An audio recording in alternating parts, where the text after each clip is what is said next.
And welcome to the PHLY Sixers podcast on the road as we have the NBA trade deadline extravaganza live on the road with the guys starting to my left. That would be Kyle Neubeck. Far left, Kyle Neubeck. To my direct left, that would be Rich Hofmann stepping in as we have our four-man team. And to my right, Derek Bodner. I'm Devon Givens, Bree producing, and we are so glad to be with you from the Chicken or the Egg in Marlton, New Jersey here, hanging out with you as we have a 2-hour show from 2 to 4. The trade deadline is done in about an hour, just about an hour, a little under an hour now, and activity all around the association already underway, including with your Philadelphia 76ers. So we have a lot to get into. I'm not going to spoil it by throwing the names out there already that have been moved, that have been traded. I'm going to go to my guys and get your thoughts. We're going to have everybody in the chat, of course, throw your thoughts in there, throw those super chats in there, throw everything in there as we hang out with you for 2 hours. Throw a second-round pick in there, maybe, so they can make another trade. Yeah. Daryl Morey might need it. If you have the money, give Daryl Morey some money so he can get the second-round pick and make some other things happen. You'll see us eat wings, see our hands get dirty here on the table, drink some soda, some water, nose running from all the hot sauce, everything happening here at the Chicken or the Egg. Let's start to the far left with Kyle Neubeck. Kyle, what's going on, man? Oh, just a whole lot of nonsense over the last, not even 24 hours, more like the last 12 or so hours. Buddy Hield was, up until minutes ago, the big headline of the day. I think Patrick Beverley probably caught us all by surprise, right? Like, I don't think that I think Buddy Hield is still probably the headline. Still the headliner, but I think it's offset by trading a guy who has quickly become a fan favorite in Philadelphia for good reason. Pat fit in with Philadelphia sports culture really well. But on top of that, after a tough, first 2-3 weeks, maybe month or so of the season, I thought he was pretty damn good. Like, it added a lot more to this team than I thought he would when he came in. So we'll get into, I guess, I don't want to say the politics behind it, but the reasoning behind why Pat Bev might be gone. But for now, as we wait to see if maybe they get an Andre Drummond or a backup big, I think it's important that even if they didn't get Buddy specifically, they need to add volume shooting to this team, right? Like, they are falling behind the league at large in terms of how many threes they're getting up.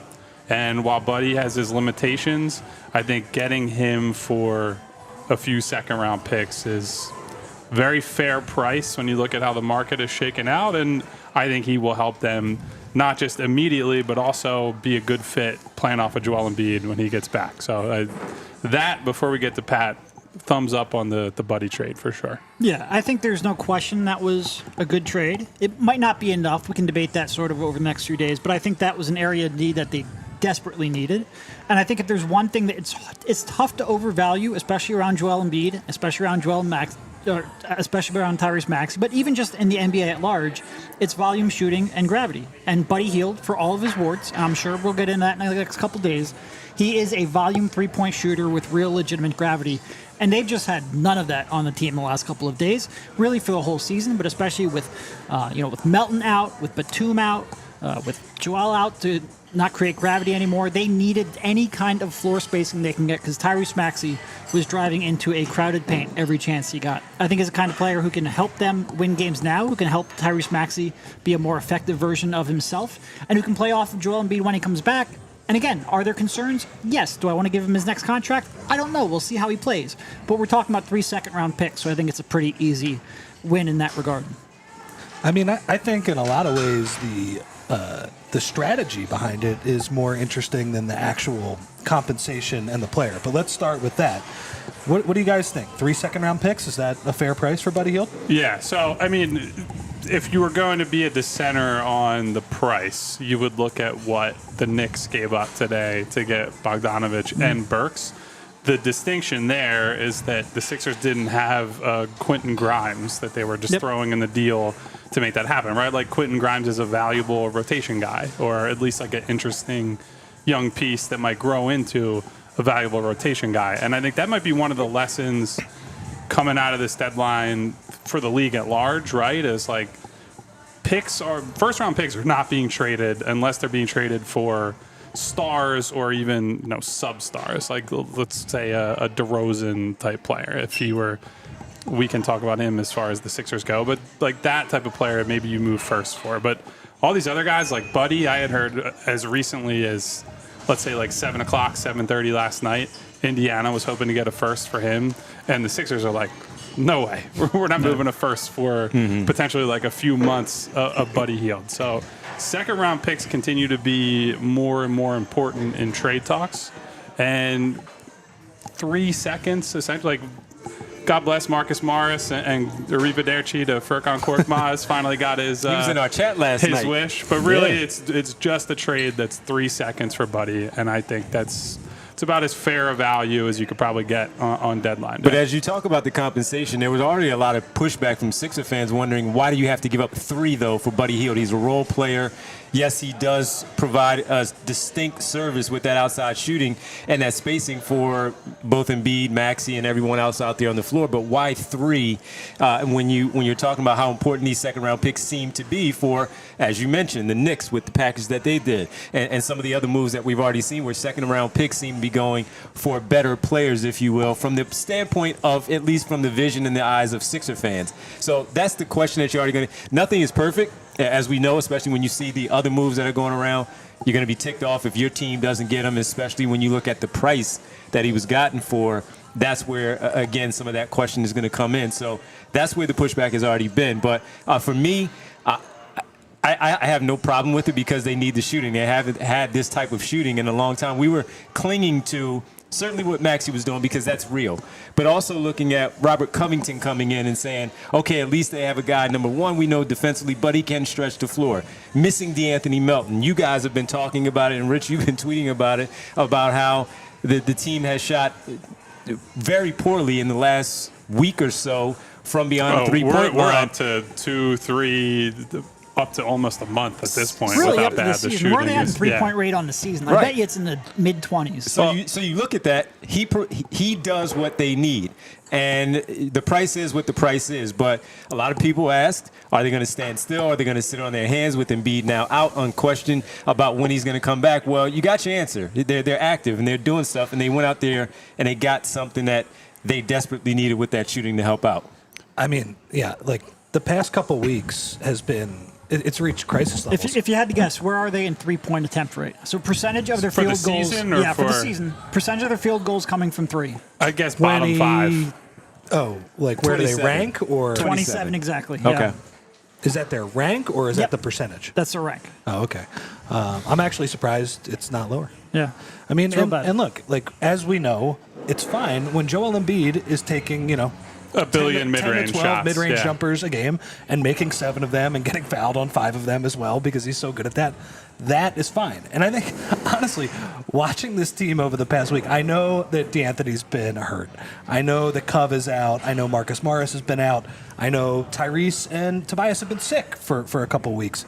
God, I mean, he's not going to win the MVP, but, man, to drag this crew to a top 5 offense for most of the year, I know it was kind of built around his strengths in some way, but, man, like, to soak up that amount of usage and really drag them to that level, it's crazy. And, as I wrote last night in the newsletter, like, when most teams go small out of desperation, they do a couple things. They get rid of, like the rebounding, the rim protection, but they add usually, like this is normally how it works, they add spacing, they add shooting, and they try to play the variance game, right? Yeah. Like once in a while, okay, maybe we make 42% of our threes and you just can't beat us because it's hard for that to happen.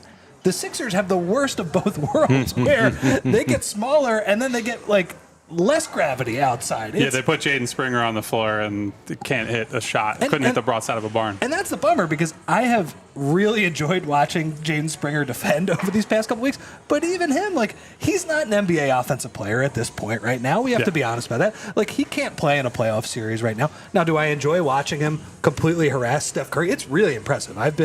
He's been a lot of fun to watch. But he's also part of the reason that you can't get enough threes up. And I tweeted out over the past 10 games, the Sixers have 14 less made threes than the second worst team in the league. That's the Wizards. They're 14 less. Guys, this is, what we have seen over the past 3 games, they have no chance to compete. The math just does not work. And that's not really anybody's fault. I know, like, the chat, Kelly Oubre has been a touchy subject, and he ends up taking a lot of these shots. It's not just him, though. It's the whole team.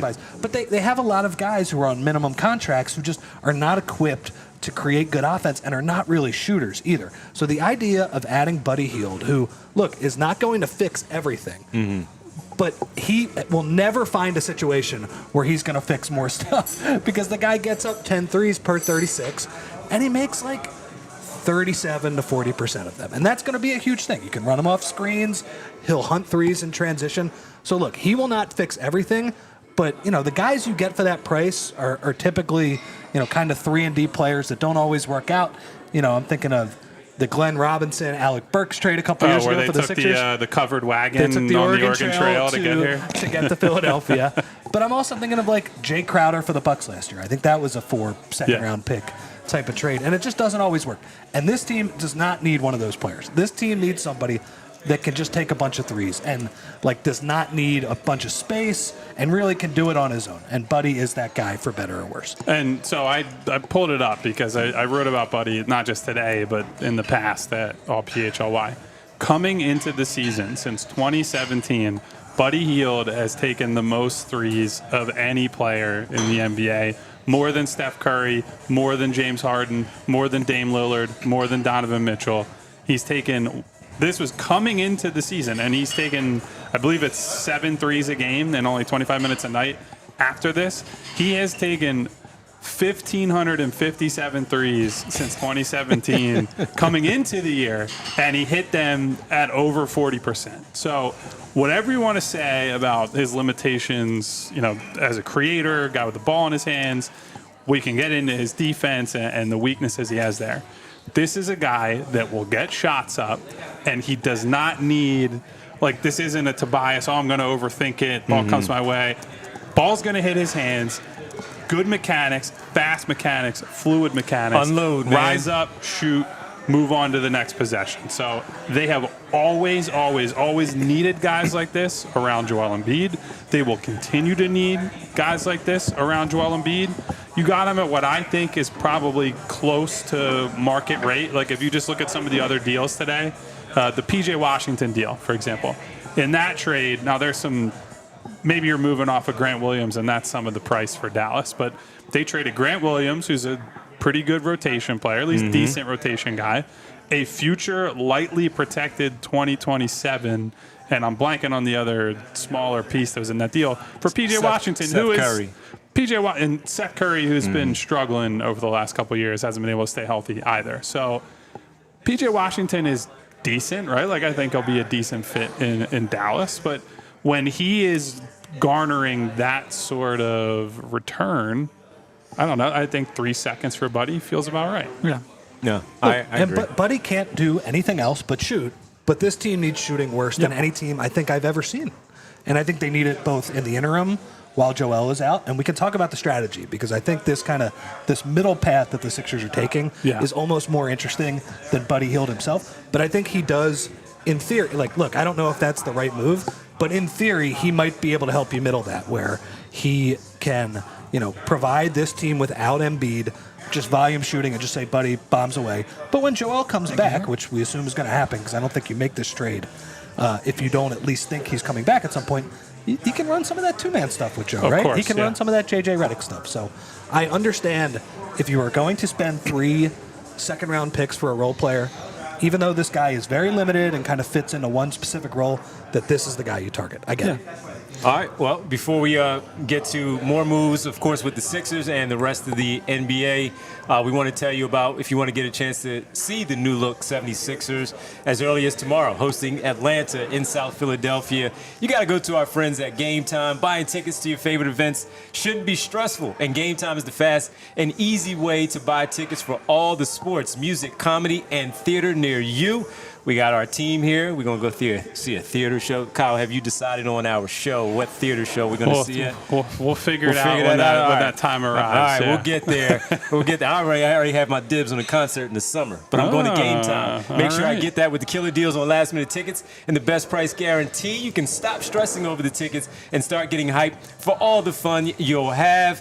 Flash deals on last-minute tickets. Images of the seat views. You don't want to be obstructed. I don't want to be sitting there and Rich is looking past this whole stanchion trying to see around it and see what's going on. No, you want to be able to see the seating that you have as you walk into the place. Lowest price guarantee, event cancellation protection, job loss protection, etc. And again, easy to find and buy tickets for every event in your area. Game Time is the place for those last-minute deals. Forget plannings months in advance. Game Time has deals on your tickets right up to the day of the event. So tomorrow, maybe they're not on the floor, but if they are on the floor, they're able to suit up passing their physical last minute. All right, let's go down there on a Friday night and check out the new look team. Get exclusive flash deals on the tickets for football, basketball, baseball, concerts, comedy, theater, and more. The Game Time guarantee means you'll always get the best price if you find tickets in the same section and row for less. Game Time will credit you 110% of the difference. So, snag the tickets without the stress with Game Time. Download the Game Time app on your phone, create an account like I have, and use code PHLY for $20 off of your first purchase.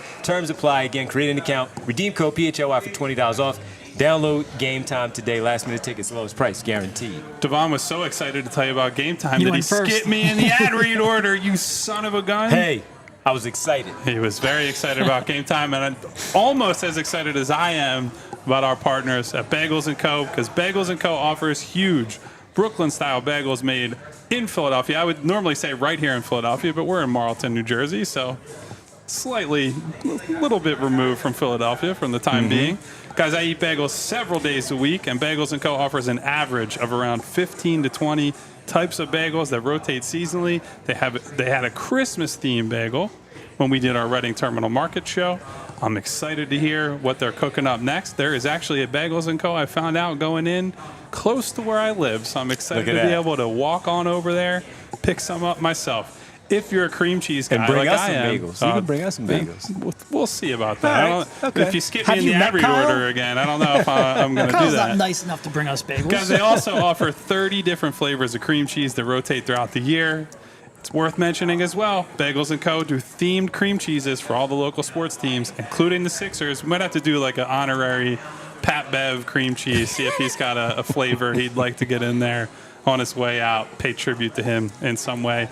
And guys, as important as that variety is the affordability, Bagels & Co. keeps their prices down as we combat inflation, because they want you to be an everyday customer, not just someone who comes in for a weekend splurge. They even offer premium coffee at a superior price to most national brands and chains. So for the best Brooklyn-style bagels made in Philadelphia, head to www.thebagelsandco.com/store-locator to find the closest Bagels & Co. near you. All right, and as Kyle said, we're on the road. We're in Marlton, New Jersey at the Chicken or the Egg. Great place, a fantastic place. When I first walked in and I saw our team, but I looked at everything around, so many televisions, the bar right in front of us, the dining area to our right and to the left outside.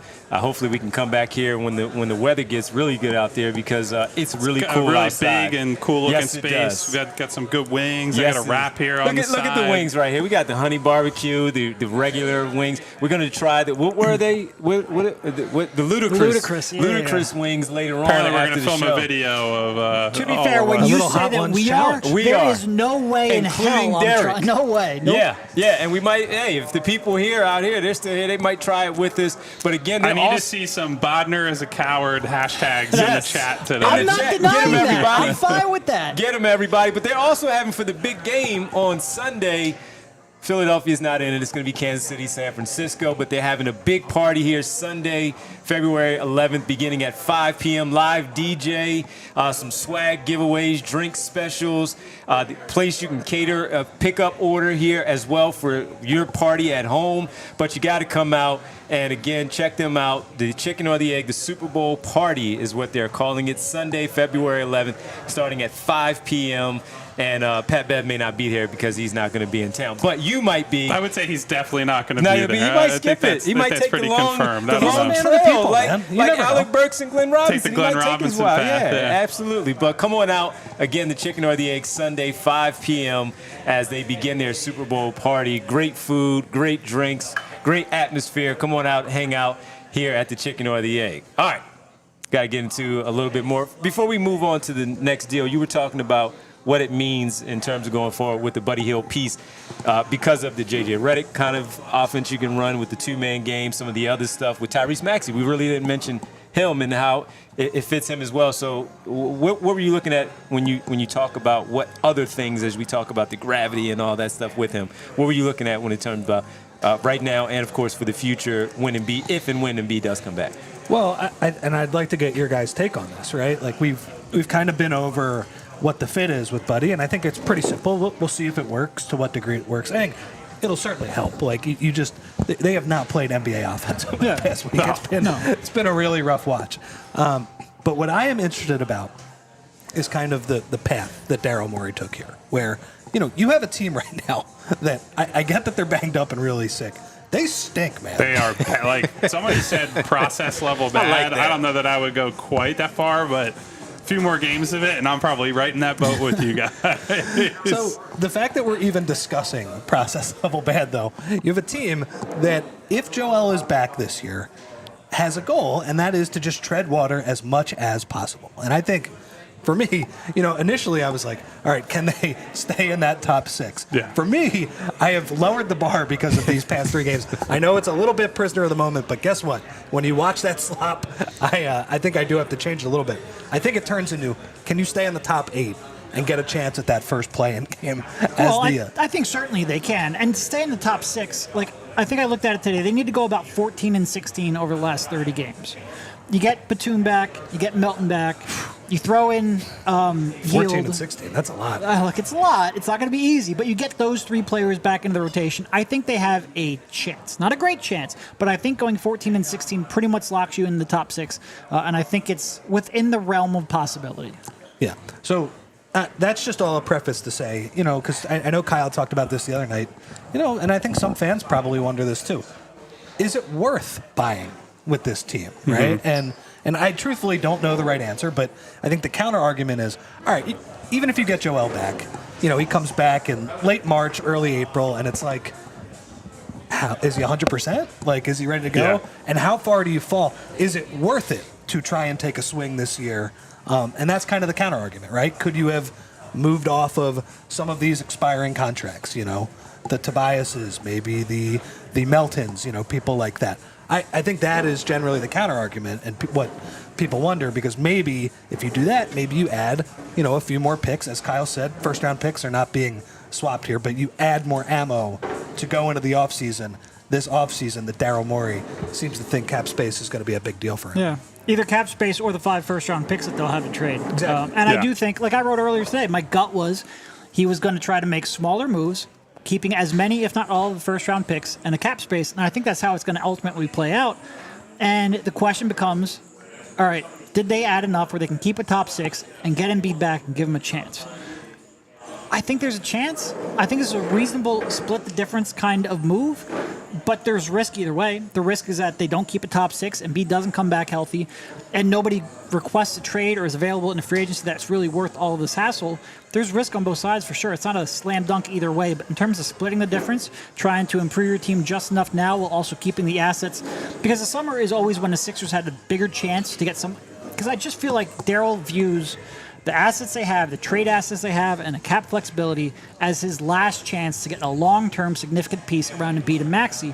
So to trade that away for not a Bogdanovich, like a Atlanta Bogdanovich or something like that, it just didn't feel like he was going to give up multiple first-round picks to do that. I think this is a pretty reasonable split of the difference, but there is still risk. Yeah, and, sure. And look, to that point, Derek, on Bogdanovich, reported yesterday, they were calling on guys like that, right? Yeah. Like they called on Bogdanovich, and they, according to Woj, I was not as privy on the Detroit stuff as he was, or on many other things for that matter. But he reported late last night that talks had broken down between the Sixers and the Pistons for basically what the New Knicks York. ended up trading for. It was a version of that trade. They didn't have a Quentin Grimes. They couldn't make the deal. So they're sniffing around there. They were certainly looking into Atlanta Bogdanovich, but the message that's been sent there from Atlanta is, look, we have him under contract until 25, 26, and have a team option on him for 26, 27 that's for like $16 million. I would find it hard to believe Bogdanovich is not going to be worth $16 million to a team in 26, 27. Yeah. Like, that's going to be a good deal under basically any version of the future salary cap. And then they're also talking to a team like Portland, seeing, hey, what is Malcolm Brogdon going for? And that, to me, was one of the more interesting ones, right? If we're talking about the cap space plan and all the potential permutations of what can happen there, Brogdon was someone who would have compromised this year's cap space, but you're then essentially rolling it over to the next year. It's like, okay, after next season, you would have had, what is it, 22, 23 million coming off of the books, and probably a stronger free agent class, all that. Instead, they decided to, hey, we're not going to give up firsts or multiple firsts as the key here. Like, that's what Portland wanted. That's what Atlanta wanted. And the Sixers are not willing to overpay for role players. Like, you can kill Daryl Morey and say he's a star hunter and you can still make upgrades, all that. I can understand that logic. But then you have to be willing to say, okay, well, then I would have traded multiple firsts for a guy, because if you're not getting anybody beyond the tier we're talking about. Alex Caruso, the Bulls didn't want to trade him. They're asking for multiple first-round picks. So you can't, it's a stupid. The Bogdanovich trade that Detroit made, actually, I said on Twitter, great example of why the Bulls should be selling Caruso now for whatever the top of the market is. Because Caruso next offseason, or next trade deadline, he could go for, 4 or 5 seconds, and that's it. Where you could probably get a real first and maybe a young player for him right now. You should sign on the dotted line and get it done. So Buddy Hield represents a rational middle ground in there, helps you real time. And to the point the initial point we're talking about here with fit with Maxey, all that, the way I phrased it in what I wrote today was that this essentially gives you that DHO movement shooting off of Joel for 48 entire minutes. Now, Joe's not going to play 48 minutes, not even in the playoffs, but Maxey's on the floor, you got that. Plus, you got the pick and roll, plus you got everything else. Maxey has to sit, and you play, could be campaign. I think it's going to be Kyle Lowry eventually in that backup guard spot. You still have Buddy Hield to come in off the bench as that DHO movement shooter, two-man game guy with Joel. So the thing that has given Joel success for basically his entire career with JJ and Seth and Tyrese, you now have that in a bench guy on top of having that with your second best player. So I think offensively it's gangbusters. Well, as you guys are talking about all of that, I'm looking at the chat, and Daryl Morey is getting destroyed already, right? Yes. Of course, because you see, and we've talked about this for the last couple of weeks, if you don't see your team making the moves that the other teams are making with names that you've talked about and you've wanted, your general manager, who already doesn't have a very good hit rate here in terms of how much he's liked here in Philadelphia, he's going to get destroyed. And right now he's getting destroyed. But number one, the trade deadline is not over yet. We still have about 30 minutes. You've already mentioned Kyle Lowry. We've talked about Andre Drummond potentially. Who knows what else could still be out there for him. There's 30 minutes left, but let's be real. Like, there's no star walking through that door. They're not making a big deal at this point. No. But again, and that's why I brought it up, because he is getting destroyed in here. But you guys talked about it. He's not going to give up a first-round pick. You guys both said last night that was something that you did not think he was going to do today, was give out a first-round pick. But instead, he got a player that fits everything that you guys just laid out with the shooting and all, and talking about how poorly they've shot over time, and how often have, over the last 3 seasons, have Sixer fans talked about they need to go get Buddy Hield. They got Buddy Hield now. And now it's not good enough, because Buddy Hield came for the price of 3 picks, and Bogdanovich was moved to New York. We can get into all that later about how good New York has been. People are just mad, really, about them not being as good as they want them to be. Yeah, and that's always fair. When you see how good the Knicks have been, and the Knicks are also upgrading on top of that, I mean, Cleveland's had all kinds of injuries, and they've been able to put together like a 15-1 stretch with Garland out, with Mobley out. But that's with their current players. That's not by making moves. What I'm saying is those teams being good is more important than the Sixers not making major upgrades, because I think rightfully so, there are a lot of Sixers fans that feel pressure from that, right? Like the Celtics are assumed like they're the number one team, right? Like everyone's gunning for them, and the Celtics made a marginal upgrade getting Tillman yesterday. That's all well and good. And Sixers fans early in the season see, hey, Milwaukee's vulnerable. They had a shitty coach before. They replaced him with Doc Rivers, who we all know what the city's thoughts are on him. Right. And he has lived up to that reputation so far. And so they're looking at the top teams, at least one of the top teams, as vulnerable. But then as the Sixers have gone in their downspell, their downturn, we have seen other teams rise, and that's frustrating. So I understand the feeling in the fan base right now, right? Like they don't want to see the Knicks, the Cavs, whoever it is, pass them. And right now, they're doing more as the Sixers are they're stuck in a hard spot, admittedly. But I get it. I get that feeling. I'm not saying that it's right. They're in a hard spot because their franchise player is not playing right now.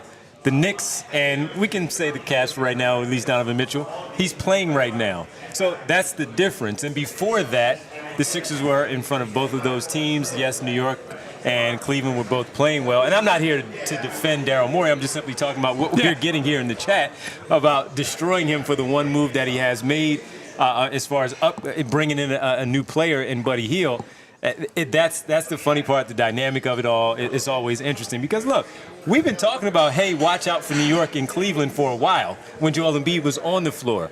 We've even gone as far as saying maybe they don't have to make those big moves. The move like they made today of getting Buddy Hield to add around if Joel was healthy, people would feel fantastic right now, I think. Yeah, and the Bogdanovich part, we've talked about him, and not even the Alec Burks piece, but both Bogdanovich. I'm sure that would have been nice. Sure it would have been nice. And you do see the Knicks doing that, and they've gotten significantly better with the things that they've done.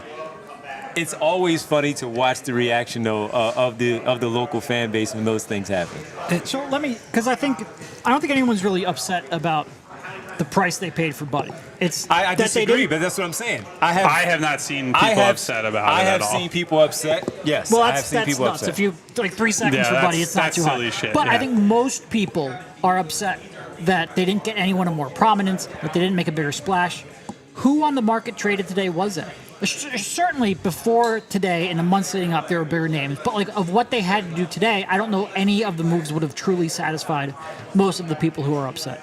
Well, maybe the Bogdanovich piece because, number one, they went to a rival team, and it's been discussed here, at least in the Sixers circles, where the fan base and all. I think some people might prefer that. I don't think they'd be satisfied. Well, and I also think, too, I think the reason people are frustrated with Daryl is, Derek, like you said, he has not made the move of prominence. But that has been this entire season, right? Their offseason was one of the least satisfying offseasons I can ever remember. I think people sometimes forget about that because the first 40 games are pretty cool here, right? And they basically said, we are keeping our powder dry for next year. And it was described to me by somebody kind of close to the Sixers, like, this might be a take our medicine type of season after we deal James at that time. And look, so what do they do in the offseason? They signed Kelly Oubre eventually. They signed Pat Bev right away. They signed Bamba. It was a one-year deal for all of those guys, right? That was the only reason those guys were here. And, for a while, they were able to have their cake and eat it too, right? They could, they could still win games while also keeping that flexibility. But that is what we have seen at this deadline too. Yes, 3 seconds is some sort of price, but he has kept his powder dry to the point, like you said, Derek. Yeah, Daryl doesn't care about seconds. He'll get those back some other way. He'll manufacture seconds. I mean, he got one back in the Pat Bev deal. He told you right from the jump, I'm either trading James for a star or assets I can flip for a star. So the fact that he didn't go out and get Bojan Bogdanovic shouldn't really surprise anyone. He's told you the plan right from the jump. You might disagree with it. You might have thought maybe their start in the first half of the season would change his approach, but he's been very clear right from the jump that this is how they were going to approach it. I want to point something out real quick because I think there is a fair bit of criticism to offer depending on something happening in the next 25 minutes or not. They have no wings on this roster. They have, I wouldn't even really count Batum as a wing. I consider he's a forward. Like, he's a strict 4, maybe small ball 5. And then they have Kelly Oubre. Beyond that, they don't have real wings on this roster. Buddy Hield is like 6'4". That is not a guy He's a shooting guard. who's going to defend Sure. the Tatums, the Jaylen Browns, all that. DeAnthony Melton, as much as I like him, is a guard who sometimes masquerades as a wing defender and I think is under-equipped to defend the type of wings that you see in the playoffs. So if you want to criticize Darryl for something, like regardless of what you thought about Marcus Morris, I don't know what they're going to get out of Cove the rest of the year. He also is sort of in that Batum group of he's a 4. Like, you're playing Cove as a 4. He's not sizing down and guarding threes and true wing type players anymore. That would worry me in a playoff context. So not getting, like, whatever you think of, D-House was not really one, Marcus Morris not really one. They don't have any real wing depth at this point 100%. to the point that you are reliant on Kelly Oubre. And I know people think we pick on Kelly, but it's a real problem that he is going to be as prominent as he is. Buddy coming in offsets that a little bit, like some of the shots that previously are going to Kelly now go to Buddy, and that's a big, big upgrade for, swing passes But or you just need like Kelly direct to pay spacing. attention on defense Yes, now. and frankly, you need Buddy to pay attention on defense much more than he ever has. So that would be, for me, like, to get through the next, month, 6 weeks, whatever it is, they probably need another big, right? Like, Drummond is still a possibility, maybe. They're probably going to need to add somebody regardless, maybe on the buyout market. Coach Lowell Ricketts says Ricky Council is a wing. Go get him, Rick. Go get him. Jaden Springer can play wing minutes. You legitimately might have to play Ricky Council real minutes over the next Real month fast, or so. Kyle, what are we Just going to do without our Marcus Morris moments of the night now? What are we, I what, am so what are we gonna happy. What are we going to substitute that with, man? We need.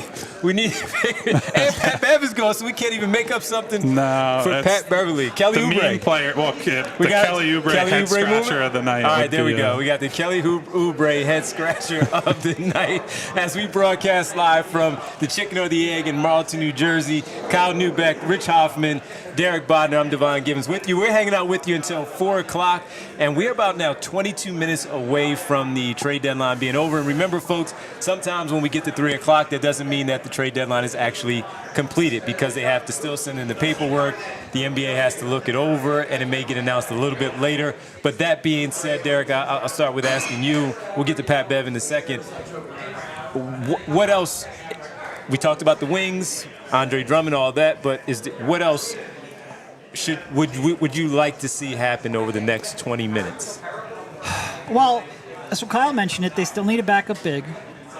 They still need wings because they don't have very many who can defend the perimeter. And they still need dribbly decision makers. So that's not great. Like, a lot of the players I don't really trust. Like, it'll help when you get Melton back. It'll help when you get Batum back. At least Hield will simplify your decision making because of the spacing. But they don't have a lot of initiators. They don't have a lot of players who you really want making decisions like that. I do worry a little bit about Kyle Lowry, sort of like it just being a foregone conclusion, because I'm not sure he necessarily fits all that much. Like, if we're talking about the Patrick Beverley for Kyle Lowry swap, essentially, which I think is what we're talking about here, I'm not sure how much Kyle Lowry has left in the tank. Certainly defensively, I think he's going to be a step down. Better as an off-ball shooter, better as maybe an off-ball cutter. Worse jokes. Yeah. But No not as good of a podcast presence podcaster. either, so, yeah. Maybe he can develop it. Who knows? We'll see. It's honestly not that tough. They got the four of us sitting here Worst to prove tweets. it. More Philly guy, though, so made up for losing Marcus in that Well, one. Pat Bev for a That's a pretty guy good- from Chicago yeah. is a pretty good facsimile. of Okay, Philly. Yeah. that's fair, yeah. But I think it's ultimately going to be a backup big, and Kyle Lowry is where we're going. Well, you can't get wings. You can't get good wings now I without mean, paying. we can get some good wings. Yeah, exactly. Yes, right here on the table. Yes. Without paying an exorbitant price, right? Like I You're mentioned certainly not getting one on the buyout market. I mentioned the Glenn Robinson trade a couple years ago.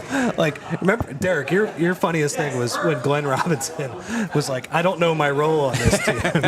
You remember defend that. and run the floor and shoot. What do you mean? Bro, they're not calling like Yeah. 15 pick and rolls for you, man. That's not going to happen. But also, like Jay Crowder last year with Milwaukee, he was a disappointment. You're getting kind of very limited 3-and-D types, probably who are lacking in one of the other two. So, and that's been Daryl Morey's thing. So, I'm not defending his strategy here because it's very much a wait-and-see thing. He is putting a lot of eggs, basically all of his eggs, into the cap space, into the offseason basket, and saying, I can build a better team if I am just patient through this year.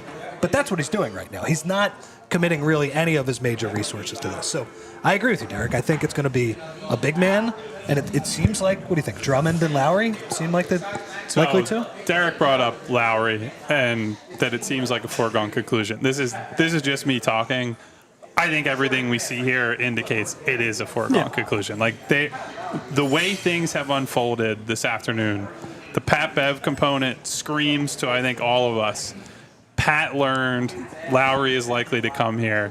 Pat probably went to the front office or somebody with the team, maybe Nick Nurse, and was like, I want to continue to play. I want to have a role. Yeah. And Lowry showing up would represent a big step back for him. The chat is saying that Pat addressed this on the Pat Bev show. We are sitting here. I did see a quote from Pat Bev that Daryl told him he wasn't going to get traded. We are sitting here, so we haven't had a chance to listen to that yet, but apparently that is the thing. The indication was after the Denver game or around the Denver game, Pat went to Daryl and asked if he's going to be traded, and Daryl told him no.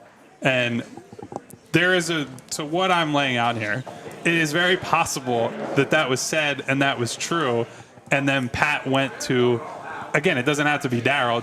Pat talked with someone in the organization and said, well, I want to continue to have a bigger role, and was no longer available to him. And Pat probably said, this is just speculation, just to be clear, Pat probably said, I would like to go somewhere where I can. So he will dress it up in his way. Yeah. The organization will spin it in their way. And the truth is probably somewhere in between. But I don't love the Pat Bev trade in a vacuum. I think he's been, as I said before, he's been better than expected. I think I pretty much dropped the idea of, they need a backup point guard about a month and a half, 2 months into the season, because I think Pat was good enough on his own that you didn't have to worry about Tyus Jones or players of that nature. But I still don't like it. If you're just talking about guy I would want as a culture guy, as a tone setter, someone who in this stretch without Joel, I think frankly that they need some ass kickers in that locker room. I don't know who that is at this point. And I frankly trust Pat Bev more than I trust Kyle Lowry at this stage of his career. That's a key distinction. I like Kyle Lowry's career a lot, just not right now. And campaign. I trust Pat Bev more. Definitely more than campaign. Lowry, at least, I trust his decision making and his shooting. I trust his brain. I just don't trust his feet. Yeah. Does it basically all still catch up with each other? Does everything align with each other? And it's funny because I'm glad you brought that up, Kyle. We talked about the Tyus Jones thing for so long, and then you gave it up. And it was a big reason why. It was just simply not because of what you were hearing, number one, about what they may or not want Washington. Yeah, the price is pretty high. Right, but it was also because, guess what? Patrick Beverley is playing pretty well, and he's doing really good out there on the floor. He's holding guys accountable. It wasn't just the stuff that he was doing on the floor. It was also the locker room, the respect, the encouragement that we even talk about with Tyrese Maxey and his elevation into an all-star in year number 4. And right now you lose some of that physical toughness, number one, the mental toughness. Say what you want about Marcus Marshall. You talked about being a wing. He's also a physical guy on the floor as well. And where is that right now? Could that be Kyle Lowry? Of course. He's had that reputation during his career. But we haven't seen him play well all season, really, with the Miami Heat. And then he goes to Charlotte, sitting out, waiting potentially for a buyout here and coming here to Philadelphia as an option. But no doubt that you do lose something with Patrick Beverley. He became a fan favorite, as you guys have talked about. So many people here in the chat are ticked off that he is no longer going to be. And he was great to watch play. And he's going to Milwaukee. I really enjoyed watching him play. He's going to play for Doc. Yeah. That's an absolute certainty. I think is he that's old a enough key to play point. for Doc? Definitely. I think most of the Milwaukee reaction part? right here is that fans just fell in love with him. Which Yeah. I get. Like, I fell in love with him too. He made me laugh, but he was like a really smart player, man. Yes. And he stepped up. Obviously, I And you remember. can relate to the jump hooks in the lane, Totally. man. Sure. The jump The hooks in the footwork, lane. the reverse pivot, scoop. hook Doug shot. McDermott to the Pacers, by the But way. if we're being honest about Poor championship Ferk, equity, another wing. not a needle mover. No, Not a needle mover. And that's the thing I feel with the Pat Bev move. Like, you're talking about, at this point, if Milton comes back, you're talking about a fourth guard. So it's not like the biggest deal in your franchise. So to get a second-round pick for him is actually, I think, like decent value. And you're also, I don't know how much this matters, but you're also doing right by him. Somebody who was a good soldier all year. And then you say, you know what, you're probably not going to be part of the playoff rotation. Hey, can you move me? I understand it from that standpoint. But I get it. Like, I really enjoyed watching him play. Like, really smart basketball player. When they were shorthanded, too. We will always have that Boston Friday night game where he was cooking and almost dragged them. And the What Lakers about the game? Nuggets game? The Lakers game was Look. great too, where they obviously the whole team played well that night, but he caught the Holy Ghost from 3 and just went off. Like Pat had some really awesome performances here. Was obviously a memorable character in the short time he was here. And look, I remember not that long ago when he was with the Lakers, he was driving Lakers fans crazy. It's like if you just look at how they treated him versus how Philadelphia treated him, I feel like that reflects well on Philadelphia, that Pat Bev came here and was embraced right away. And the Lakers fans are like, oh, poo-pooing like his contributions to the team. Mickey Durbin said here in the chat he had real heart. Yeah, absolutely. Absolutely. I also think that goes to show, too, that it's a lot easier to play with Joel Embiid at this stage of his career than 40-year-old LeBron and Right. Anthony Davis as Right. well. Because you're right, Kyle. Like, the Lakers people absolutely hated him. We had none of that. He was a joy to watch the entire year. Universal approval in Philadelphia, I think, for Pat. And look, I've kind of used the term "you get what you pay for" with a one-year contract. And yeah, Pat was not really swinging those games where they were shorthanded, but I think they got more out of him than they probably expected. So that's pretty cool. And I will also always laugh at the end of the Utah game last week. He skies in for the rebound. No DeJounte Murray trade, according to Woj, By by the the way. way, Staying put. Marcus Morris is also going to the Spurs in that McDermott deal, according to Woj.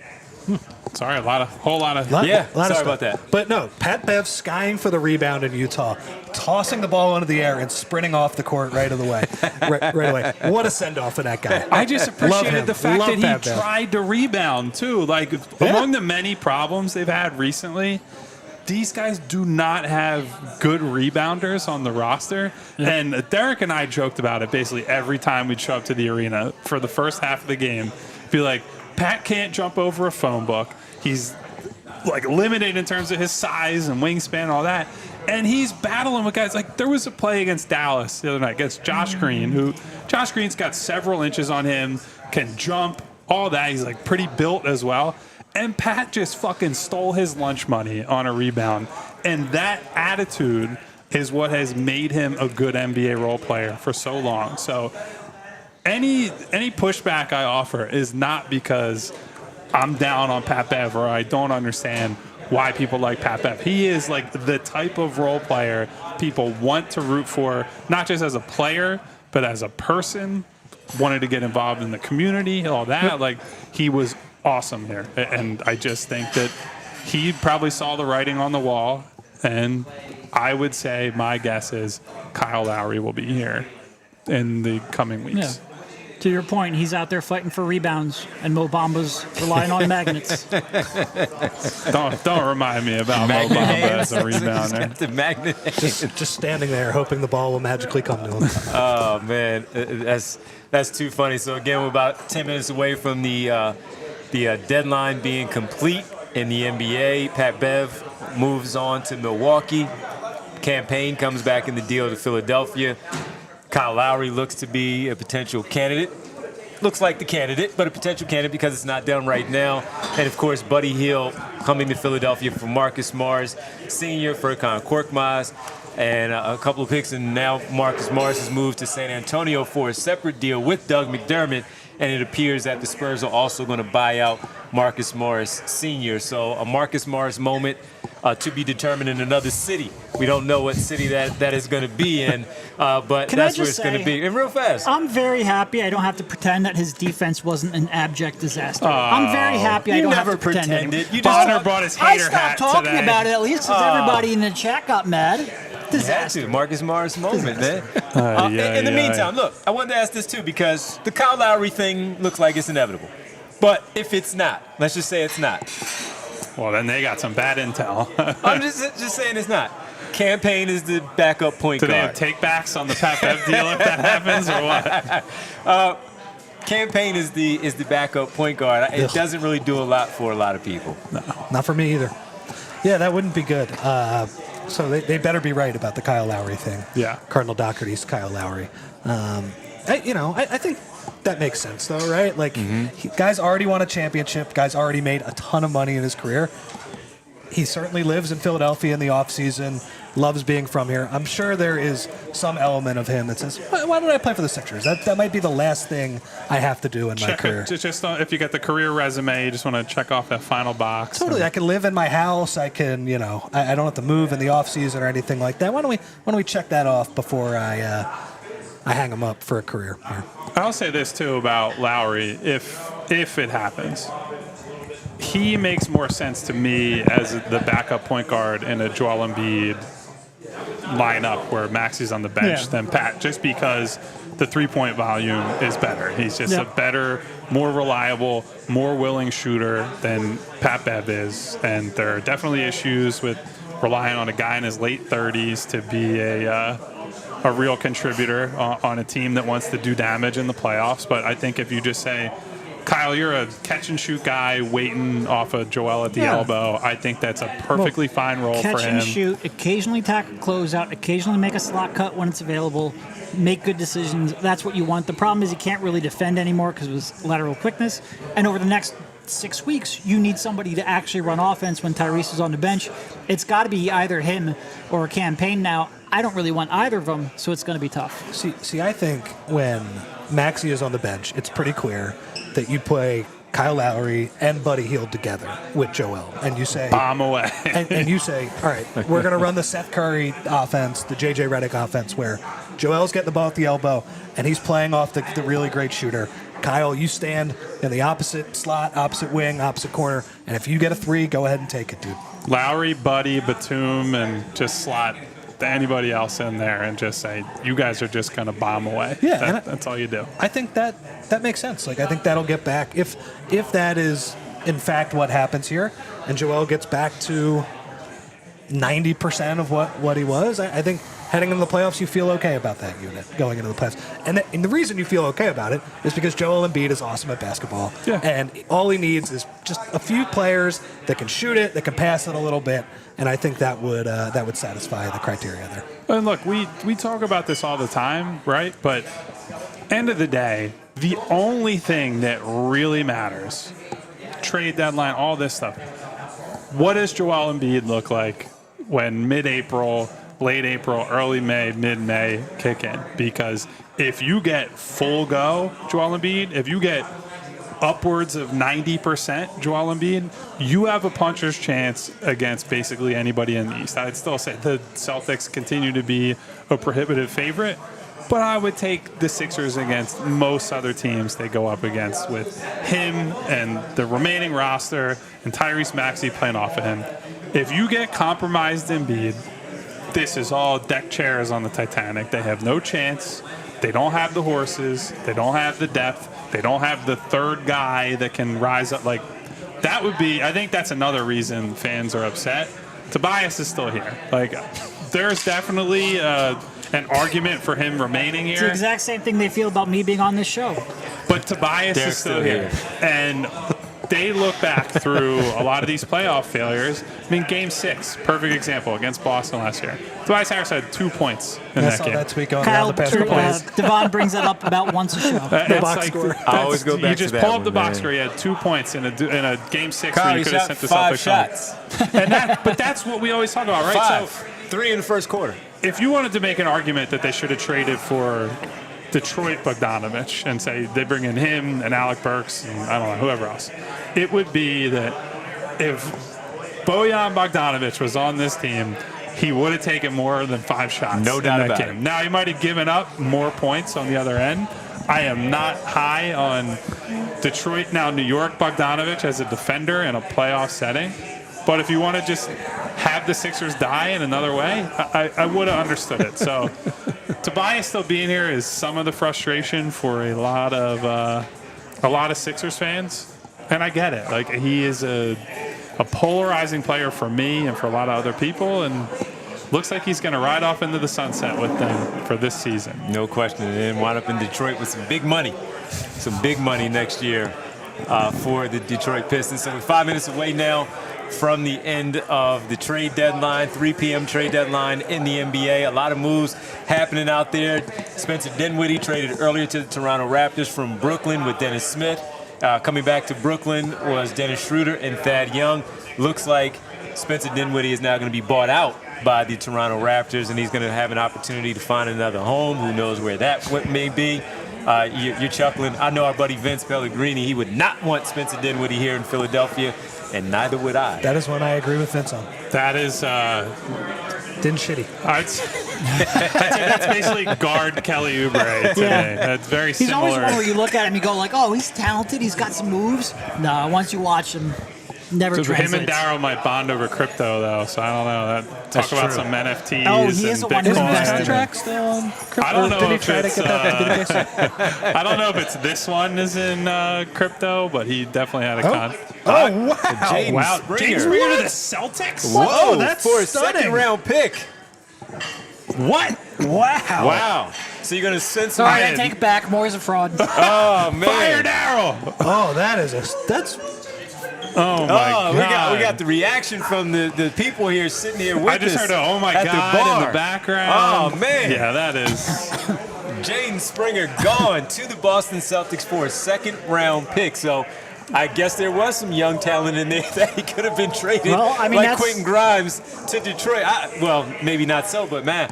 But he's going to. So the one thing that we talked about, Boston's not going to look for If him they're to be not the getting a offensive player guy. back, they have 3 open roster spots. Well, And say I mean, what you want. He was that somewhat means of a more. wing. Honestly, I think that probably means they're looking for a center in the buyout along with Kyle Lowry, because that's $4 more million they can spend, and that's $4 more million off the books for next year. So they have that's a salary cap deal, Yeah. right? Yeah, for next year. That's wild. Man. I mean, to be honest, so like Rich and I spent a lot of time last spring talking about him. We didn't believe in Jaden at the time. I So still don't wasn't 100% And you believe still in him. weren't all the No, way but I there. believe in the defense, It's and I real. would have liked to have seen him around for another year plus, just to see if you can teach him, like, hey, stop driving into 3 people and throwing up a prayer, and B, learn to shoot, because the rest of it is legitimate. That one, a little disappointing. Can someone teach him how to jump off 1 foot? Like, I'm not even talking about dunks. I either, think it's too late for Yeah. him. Yeah, I think if they that's could, he done. would have. It is. That's done. It is painful to watch him try and load up when really, like, he could just, if he could jump off 1 foot, he could get all the way to the basket. Look, he is I'm not sure he is a two-way player in the playoffs, but I agree with you. I have really Not sure. I think I'm pretty sure, yeah. But he's a valuable one-way guy at the very least, and one way in a area that they don't have good defensive players. I mean, they just don't. Put him out moving there on the forward. floor with Derek White, Drew Holiday. Well, I'm not And- guarding him.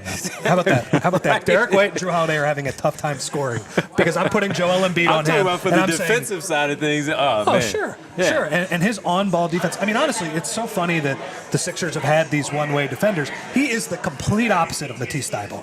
Matisse Thybulle is passing lanes, sneaking behind you, getting the blocks in the corner, and kind of sneaking and maybe from behind trying to get a block, fouling three-point shooters. Like Jaden Springer is just, I am gonna get up and guard you. You are not going to get by me. I'm going to move my feet. I am strong as hell.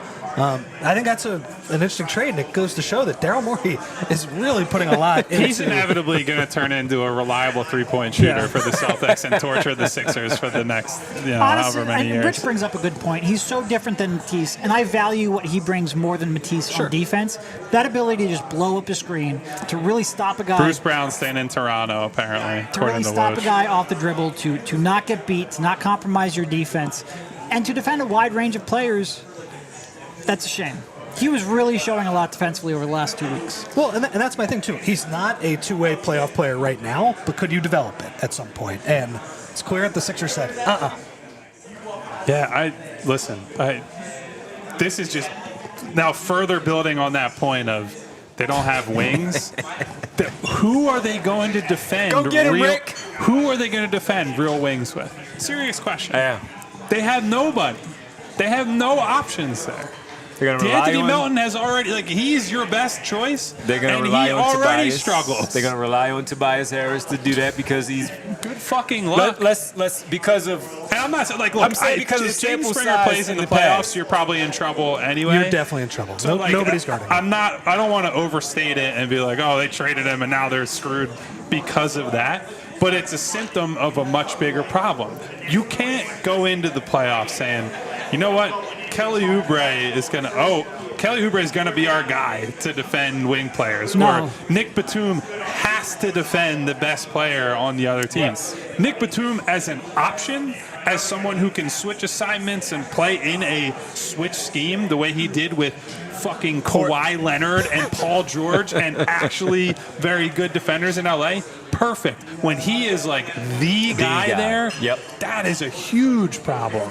So according to Huge Keith problem. Pompey, the Sixers, the 2024 second-round pick the Sixers will get from the Celtics is the more favorable out of Chicago or New Orleans. So maybe. So probably Chicago, Yeah. if I had to Like guess. the 45th pick in the draft, Yeah. something like that. It's not great. It's not an overwhelming return, and we have crossed the 3 p.m. threshold. Yes. The Bulls are keeping Andre Drummond, according to Chris no. Haynes. Oh. Well, any chance it gets bought out? They want to remain competitive, so maybe not.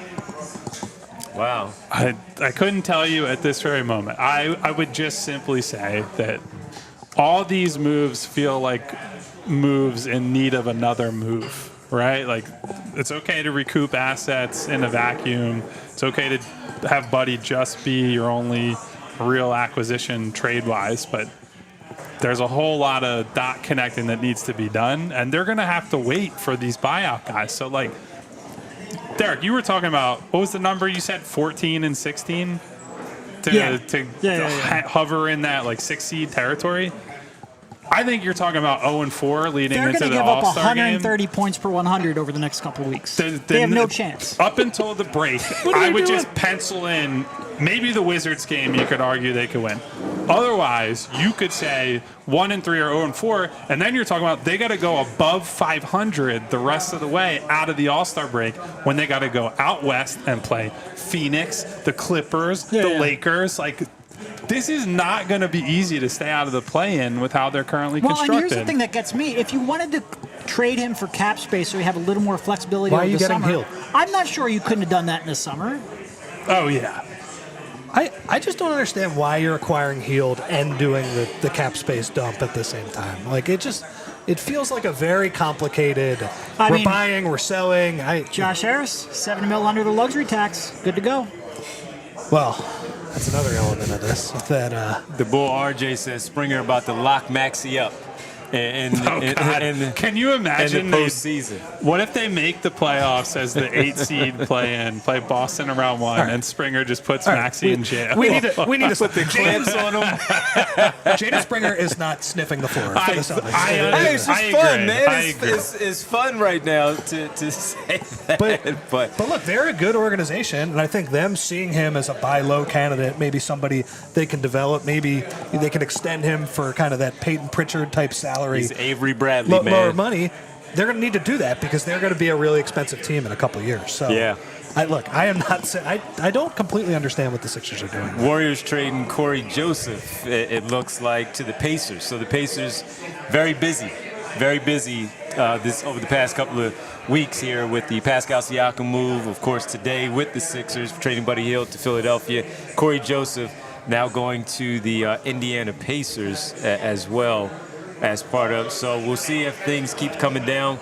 Trade deadline is officially over, but of course things can still happen past the deadline as the paperwork, they have to run through all the stuff in New York to make sure everything is complete. So let's kind of recap what happened with the Sixers. We're broadcasting live on the They're road just shaking his head over there. at the Chicken and the Egg in Marlton, New Jersey. Thinking about Josh Harris's Great luxury wings tax here, savings. food, great crowd Josh here Harris at gonna the buy a bar. beautiful That's a yacht lot with of all fuel this for the money. helicopter. Televisions. That's a lot of fuel. Television, you got to spend it on the Commanders, man. Televisions and all of that is here. So we're going to be here for the next hour. We hope that you can come hang out with us. You're just getting off work. You want to stop by, say hello, get some food while we're here. Derek Bodner, Kyle Neubeck, and of course Rich Hofmann in here. I'm Devon Givens, Bree producing. Our great crowd here. So for the Sixers, things started off earlier this morning with the 76ers acquiring Buddy Hield from the Pacers for Marcus Morris, Furkan Korkmaz, and 3 second-round picks. That was from ESPN a little bit earlier. We also had the Sixers trading guard, forward, whatever you wing, Daniel House Jr., and a 2024 second-round pick to the Pistons. He was later waived by the Pistons. It looked like that was going to happen. It eventually puts them in the position, as we talked about, maybe Kyle Lowry later. Pat Beverley announced on his podcast, the Pat Bev Pod, he jumped on it before anybody else, that he's going to Milwaukee in exchange for campaign and a 2027 second-round pick coming to Philadelphia. And then the latest, Jaden Springer going to the Boston Celtics for a second-round pick. That's coming back to Philadelphia.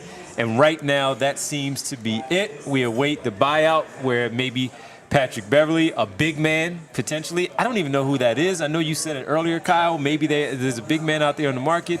That may not be available as of yet. But right yeah, now, the question is, who is it? Because Chris Haynes is indicating with Drummond, they're intentionally keeping him. So, like, to me, if I'm trying to get inside Chicago's mind, right, like for all intents and purposes, everything I've heard, we've heard, the NBA has heard, is that Chicago wants to remain competitive. Sure. So holding on to Drummond indicates to me they would rather have him on the roster and get whatever he can contribute than trade him for, make up a number, 2 second-round picks, whatever it was. They would be monumentally stupid to have held on to him just to buy him out. Like, what purpose would that serve? So to me, that indicates Drummond is going to stay put. And that's bad because I don't know who the logical next name up is. Olynyk got moved in like a real move. Yep, so they that traded was the first-round pick for him. Toronto. That was a real, they sacrificed real value to get him. Drummond was probably, I preferred Olynyk over Drummond. They had different use cases, whatever. After those guys, who's the candidate? Can you guys think anybody off the top of your head as a buyout guy? As a buyout guy. No, I can't. No. Because teams don't give up big men who are playable in the playoffs, right? Like, if you get somebody, it's going to be a guy that's like, I don't want to go too far down this rabbit hole, but like a Greg Monroe type when they got him back in the day, right? That would be more along the lines of what you'd expect from a buyout guy. You're not getting real bigs. Well, you mentioned too the idea that they're going to like compete this year too. No wings, and then Mo Bamba is your backup center right now. Look, I know that this is a halfway measure and you're not going to get any perfect answers. Mo Bamba is so far from a perfect answer, though. You need to have somebody else who can play over him. So, could it be Biyombo? Because he played pretty well for the Grizzlies before they let him go. Although I don't know, maybe they need him back after trading Tillman. They just need to eat minutes the rest of the year. But I mean, he's probably about as good an option as any I can think of off the top of my head. And we're talking right now. This is before Embiid comes back. Yes. So you're looking at Reed, Bamba, and potentially Biyombo as a buyout, as a free agent right now, where you can add him to the team. No, that's not really all that good. That's just not. No, and that's, I would say, if we're looking at it, that's a high-end option, I would say, if they end up getting him, because he actually played pretty good minutes when he played this year. I mean, relative to expectations anyway, and on a bad team, but it's at least somebody who has played and had success in a role this season. So, and when you mention playoff teams giving up real backup bigs, that's where I look more towards the other non-playoff teams and seeing if there was something. Nick Richards, as an example, for the Charlotte Hornets, because Mark Williams is probably going to be there, at least for now, I guess, their center of the future. Could you have maybe acquire Nick Richards on his rookie deal and have him come in here and do some things. Other than that, I mean, there's really nothing there but Bismack Biyombo now as a potential guy to come in, and that does not bode well for the Sixers and their chances at all. No, and I think the big takeaway here is that they preserve their first-round picks and their cap space and their strategy. But the immediate takeaway is, what the hell is this team going to look like over the next couple months? It's going to look bad is what it's probably going to look gonna like. look bad. It's going to look weird as hell, too. Can you imagine if this had happened under the Scott O'Neal regime where everyone was worried about ticket sales? Because this is if you're talking about trying to draw a crowd. Forget ticket sales. This is How about our disastrous. show, Kyle? Oh, man. Well, if it's any indication of what we've seen over the last, 5 games, that's what it's going to look like. And look, we talked about the health. The Buddy Hield illness. better shoot the ever-living shit out of the ball. Fire him up, buddy. Fire him up. Turk might get some minutes now. Come in. Go get him, Rick. And I mean, that's what it's, maybe, Rich, that's what it's going to look like. Yeah. The illnesses of course, we talked about Maxey, Harris, the illness that's just running through, but when you get Maxey and Batum back as Melton back as well, all right, they're going to be a better-looking team, but will that result in wins? 14 out of 30, I'm not sure it's going to result in that, especially, as Kyle said, like, they got to go to the West Coast and play all the good teams out there. Yeah. They got to play the Clippers twice, I know that.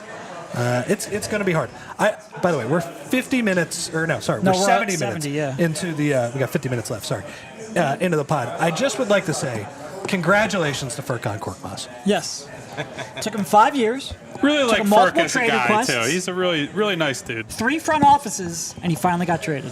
Good for him. Did it take Pouring him out 5 Furk. years? It was 5? He's asking what, 5 years ago? All right. That's fine. Think about in the modern NBA when you are kind of an end-of-bench guy making small money, whether it's a rookie deal or $5 million, whatever it is. Money. Well, I mean, more money than he No, should I know. have. But, like, NBA-wise. Yeah. Think about how many times you're just a throw-in in a trade. And think about how many deals that the Sixers have made in the deadline, in the offseason.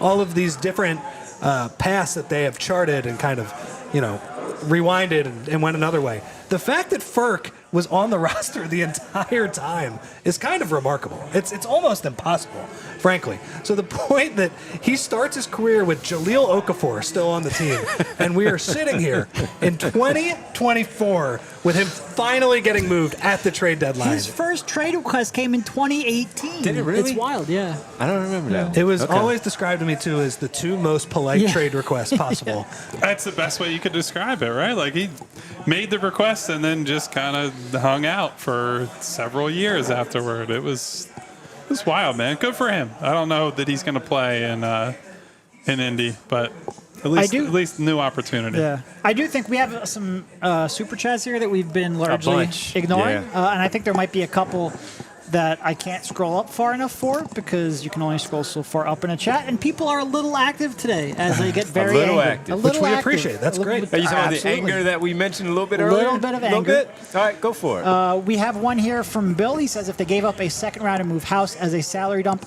what did that do if they just did the same with Jaden Springer? Well, it got them under the luxury tax, and it saved them.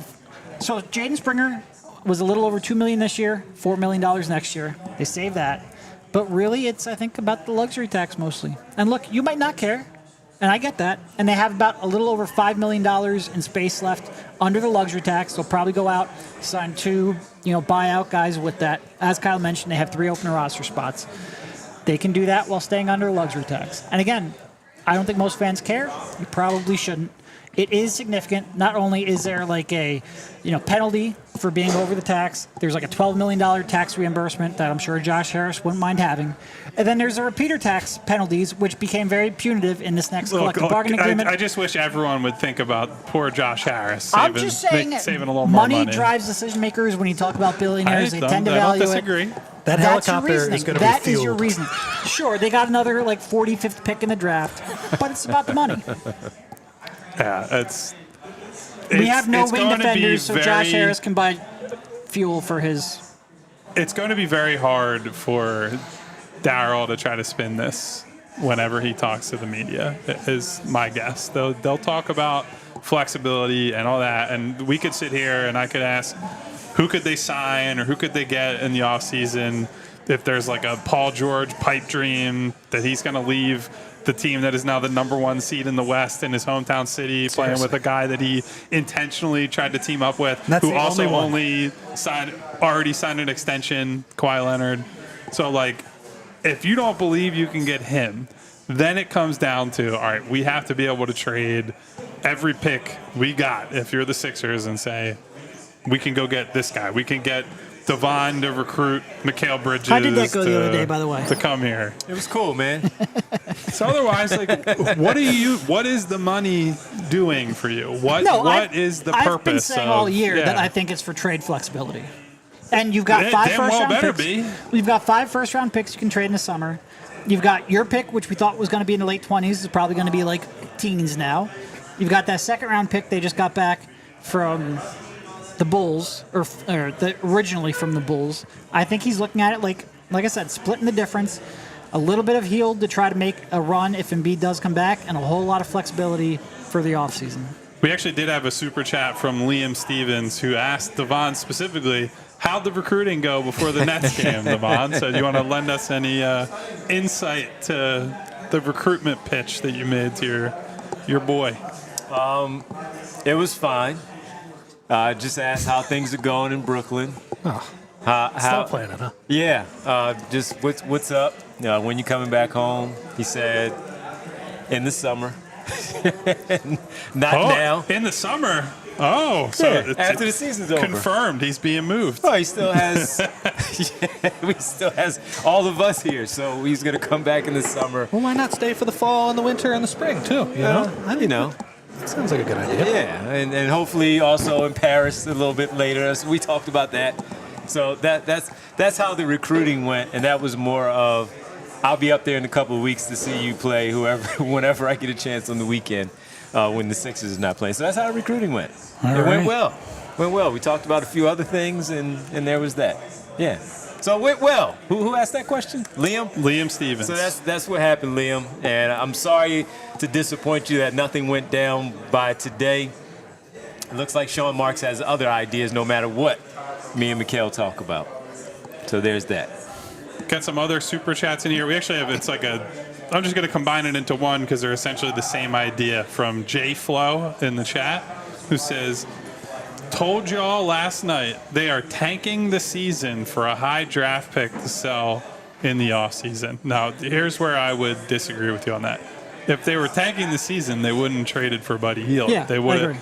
But that's what creates the confusion, and to me makes it sort of incoherent what they did. Like, to go get Buddy, that to me was a statement of intent, right? Like, that's saying we need a guy who's going to help right now, guy who's going to help Joel, fits along with him, gives us options for the playoffs. You could spin that pretty easy. You don't even have to spin it. That's an easy sales pitch. He's good. He helps. He brings a skill to the table that they desperately need. That's all well and good. I will say there's so much talk from a lot of the newsbreakers and insiders of they're going to be aggressive. They're going to do everything they can to improve their team. They made 1 trade to improve the team and 2 trades to save money. That's not super aggressive. No. Yeah. No, there's a lot of people, and a lot of people I respect, by the way. A lot of people at prominent outlets who we all talk to all the time who were convinced, Daryl's going to be aggressive. Daryl's going to do this. And I think that set the stage for what now feels even worse because of that. It's like, okay, this was aggressive. And on top of that, they sent these guys, Pat Bev and Jaden Springer, to teams they're guys that people like, but also they went to teams they're directly trying to compete with to come out of the East. They didn't get traded to like Charlotte or Washington or Portland or rebuilding teams that are saying, hey, we want to take a flyer on a Jaden Springer. We think we can give him more minutes or whatever. Which, by the way, for Pat Bev's sake, I'm glad he didn't end up in Charlotte. I don't wish that on him at all. Yeah, he would have been bought out. That would have been a buyout. He would have been bought out. Yeah. It's really the Springer one that's confusing to me because it's like Derek said. Why couldn't you have done that deal in the offseason? And I guess they're going to have two buyout guys lined up for that to make sense and for them to still be under the tax. Right on cue, Chris Haynes apparently said Philadelphia will be very aggressive if Paul George doesn't sign a Clippers extension. Well, of course, obviously. Thanks, man. I didn't need Chris Haynes to tell me that. No, not you. news coming in. I'm just Thanks, man. just sharing it with the public. That's all. Breaking news: Daryl Morey thinks Paul George is a good basketball player. And All right. fits on any team. That's not happening. Well, to just be in this spot where you're rooting for Paul George, as Kyle said, to leave a team that is playing awesome, Best basketball in the league right now. Yeah. to leave a good organization too, like they spend money. Ballmer's a little crazy his on the hometown. sidelines, but it's also where he's from too. Yeah. He actually chose to go there at the beginning of it. I never say never. I'll believe it when I see it though. We have a super chat from our guy Gavin who says, Devon Givens as my point of attack defender. I'm done with a bunch of broken heart emojis. Well, come on, Gavin. What's the problem, man? You're coming off an Achilles tear, Devon. You don't move side to side the way you Hey, used man, to. listen, Also- if they sign me for the rest of the season, the You'll Achilles tear, try. I'm there. The Let's effort have will it. be there. It's I'm more not- we can say about some of Boy, these I guys. get in that amoeba defense, man. Get down in that crouching position. You kidding me? Come on. I'm not sure you have the Come on. physicality to get over the screens on defense there, Listen, buddy. man, I mean, in my work, in my rehab right now, that's some of the stuff, some side-to-side moves that I'm doing, that shuttle. Come on, man. Oh, my goodness. I'm ready. Gavin, stop it. I'm disappointed in you, and we're making it to the playoffs at that point. I'll come on the show, though. Come on. Oh, you'll still continue to do your Anytime. job? I know that's Anytime. sometimes in doubt. So, Anytime. I'm here. Anytime you need me, I'm available. Come on, Gavin. If part you of give the me a new rest media. of season contract, I'm That's- out. Me and Pat Bev, man, he did it. Why can't I do it? Come on. All right. We want to tell everybody real fast that we are at the Chicken and the Egg in Marlton, New Jersey. Yes. Great food here, the wings. We haven't really been diving in too much because there's been so much going on, so much activity with the trade deadline. We will get there, and we're going to try those ludicrous wings at the end of the show, Derek included, and see what happens there.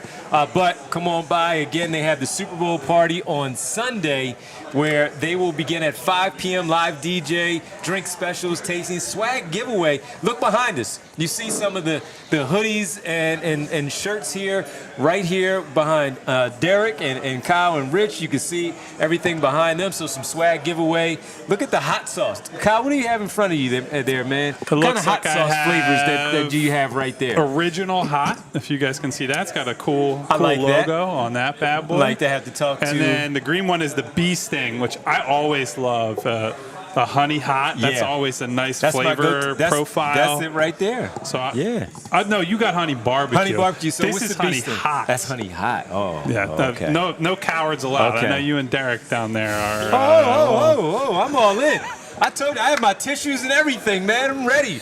Got to blow your nose, man. No, I'm just messing Your with you. nose is running. Derek is definitely on a different no, level of completely cowardice with the Absolutely. spice. Hot food, not at all. We need to talk to Brittany about those because we need to take some of those home because we need that flavor. We need some of those flavor to take home.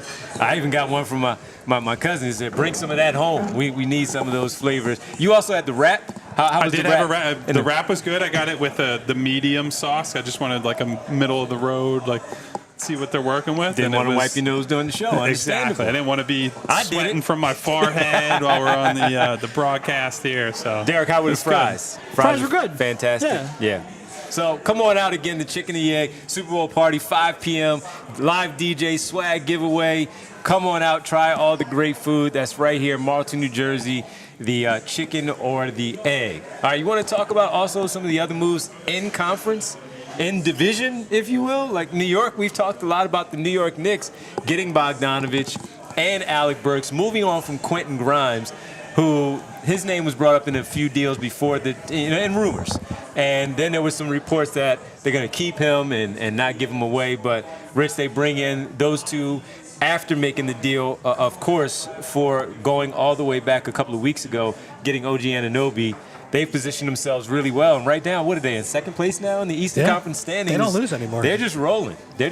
So what do you make of the New York and what they've done all the way back to the OG Anunoby move? I've been really impressed with them, and it all comes back to the fact that they stole Jalen Brunson from Dallas, and Jalen Brunson, I think, is making, what is it, $25 million? He signed a 4-year, $100 million basically deal. 100, right? Yep.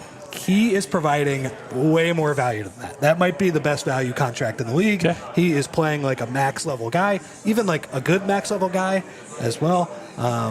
And so that gives them the flexibility to go out and make moves. Now, I think it's been interesting Devon, they've traded all of their young players, but they've kept all of their picks while doing this. So Grimes is out the door. Quickly's out the door. Barrett's out the door. Barrett, I actually thought was a good move. I didn't think that was addition by subtraction. I think that was not a value contract, but they're good, man, and they're going to be a tough out in the playoffs. I know I know they lost against Miami last year, but they can really rebound, and obviously Brunson and Randall, if he comes back here, he hasn't always been great in the playoffs. They're going to be a tough out. And here's the thing too: if the Sixers are actually like able to tread water a little bit, that's going to be their first round opponent, like them or Cleveland. I actually think both of those teams are going to stay ahead of Milwaukee at this point. I just think they're better regular. What, you got no faith in Doc Rivers? Well, what's his record right now?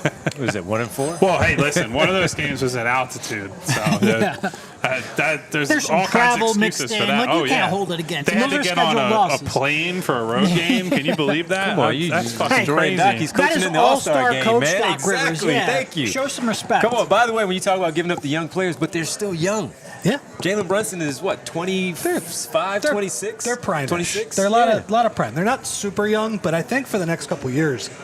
But they have a real window. Yeah. And they've deep reopened their roster. conversations with clutch management, where you never know who they might get from that tree of players that are represented there. So that's what the New York Knicks CAA did. factory that they got going on there. Yeah. Look at that. So that's the New Shams York apparently Knicks. reporting the Sixers are one of 4 teams who will go after Spencer Dinwiddie. by the Oh, way. Vince, you didn't hear that one. Spencer Dinwiddie. They might go after Spencer Dinwiddie to come here to Philadelphia. Come on, man. Look, if we're just talking about you got to fill Spencer the Dinwiddie. roster spots, I will Maybe. imagine he will be one of the most talented guys available. As we have discussed with Kelly Oubre, talent does not always equal productive basketball. Yep. I think Dinwiddie's got some things he can offer the team, some shot creation, some shot making for that matter. But I really worry about, I said this to you guys before we even started the show, I think. I worry about getting into territory where you go from, they have a bunch of guys on expiring contracts, 1-year deals, and a lot of them were bought in, team first guys. And now you could be getting to a point where you bring in Dinwiddie, you already got Oubre. Buddy Hield has been a little ornery in the past when he hasn't had the size of role that he would necessarily want. You could create an environment where things go south in a hurry. And being in the locker room, talking with Tobias and Tyrese and these guys, where they're talking about, hey, we got to forge our own identity without Joe. We got to figure out what works, what's this. I worry that it's so late and these guys are all thinking strictly about what's the next deal, that this thing could be a complete shit show for the final couple months. And then it doesn't even really matter what shape Joel comes back in if nobody else is on the same page. So you got to have, if you were to bring him in, I'm not saying that he's like a cancer or anything like that. I don't want to overstate it. You have to be sure that absorbing someone like that into the locker room and making these additions does not put the team on the wrong path mentally, because I think they're already in trouble from a talent and execution standpoint. If you lose like the team focus, the team buy-in, all that, this season is going to hell in a hurry. It makes me think about a few weeks ago. I think it was after the 70-point game, maybe for Embiid, when you were talking about the playoffs, and you were talking about Marcus Morris and Daniel House yelling at each other across the room, how good the vibes were in the locker room. Of course, after a 70-point game, but just in general. And now we get to this point, and you're talking about it just, 2 weeks later of how you're explaining it, and that's not good. So on the Spencer Dinwiddie part, just because I've watched him so much over the last year now with the Brooklyn Nets and seeing what this year, he's aggressively taking himself kind of out of the offense. He's passing the basketball. He's passing up shots, and he wanted out. And this, Liam, before you say you talking to Mikhail and getting information and recruiting all that stuff, find about I watch it because I'm watching my cousin play basketball, and I'm saying, what the hell is Spencer Dinwiddie doing? And then you read some of the stuff that the other stuff that was coming out of Brooklyn, and he was just not looking to shoot the basketball. As one of the guys you want running the offense and shooting the basketball, the ball swinging to you while you're wide open, and he's not shooting it. I don't know that how much that's going to change, of course, going to a new environment. He really wanted out of Brooklyn based on what you read. But that left a bad taste in my mouth just watching it from afar, watching it and wanting the best for Mikal, of course. It's like, dude, shoot basketball and try to put some points on the board. So I don't know where his mind is as far as if he came to Philadelphia and what he would bring to this roster, but that's the last thing that I saw watching him a lot in the Brooklyn Nets uniform. So I would be very interested to see how all of that is going to play out if he did, in fact, sign here in Philadelphia or anywhere else, wherever he goes. I mean, look, at least the good news is, especially for people like Buddy and Spencer, if they do end up pursuing him, there's shots to be had. Like, they should be happy with their role because you've got Tyrese Maxey and a whole lot of slop underneath them. There are definitely, there's going to be shots, catch and shoot shots, off-screen shots for Buddy. There's going to be isolation and pick and roll shots for Dinwiddie if he does come here. You should be able to keep him somewhat happy, even if historically they're not. And it really just goes to show, when we talked about Daryl and his tenure in Houston, he feels like he can shuffle around the role players. He feels like he can find guys who contribute. They're not long-term key pieces. They just change frequently. They're fungible. And I think you're really seeing that here. He cares about the big things and hitting on the stars, Embiid, Maxey, and that third piece. And the rest, I think he feels like he can just shuffle them and be okay. Hey, by the way, quick aside, while we still have a captive audience. Sure. We do have a PHLY takeover coming up soon on the 23rd. You might even get a chance to play. I was going to say, I can't promise this. Front of the 1-2-2. But if you buy a ticket and are in the building to see them play the Cavs on the 23rd with us, they might pull you out of the stands because they only have 12 guys on the roster right now. And I'm ready, man. You might be able to see a guy that they hope to trade for at a future date, and Donovan Mitchell, maybe. I don't know. But more seriously, guys, the takeover on the 23rd, we will all be there to hang out before the game, sit in the stands together, chop it up. I know we had a bunch of you for the first one that was Detroit, right? That was the Pistons. Detroit in, I want to say, December. Yeah. And it was a good time for our guy Al, the 2-minute warning. Yeah, Al was in here screaming earlier. That's what I'm saying. He could certainly speak What to up, Al? the time that he had. What up, Al, indeed. Al, you might have to play for this team. But if you guys want to join us for that takeover on the 23rd, might even be able to bump us down to the lower level depending on how many other people show up for that game. So we don't want to go on the lower level because we got a bar up there in that section. Oh, that's true. We need that bar. Just drinking. Yeah. By the way, you bring up Pat Bev in Detroit in that game. Remember he was almost starting fights before the game? Remember when we had our back turned and we turned around? Next thing you know, Pat Bev was about to, what was it, Isaiah? Was that Isaiah Stewart? Yeah. It was very NFL pregame. AllPHLY.com under Pat the events tab if you'd like to join us for that takeover. Maybe we'll on get the George 23rd. Niang on the show. Might as well. Yeah. George is a character. Yes. I will say, if we're talking about the selfish version of the trade deadline, thinking about the guys they lost, Pat Bev and D House out of that locker room. Oh my God, I'm a little distraught over. Fans don't care because They don't Daniel give a House was shit. saying, "Hey, I don't care about the fans." Oh, yeah, that guy's a character. Can we also tell about PHLYlocker.com where you can get some fresh gear?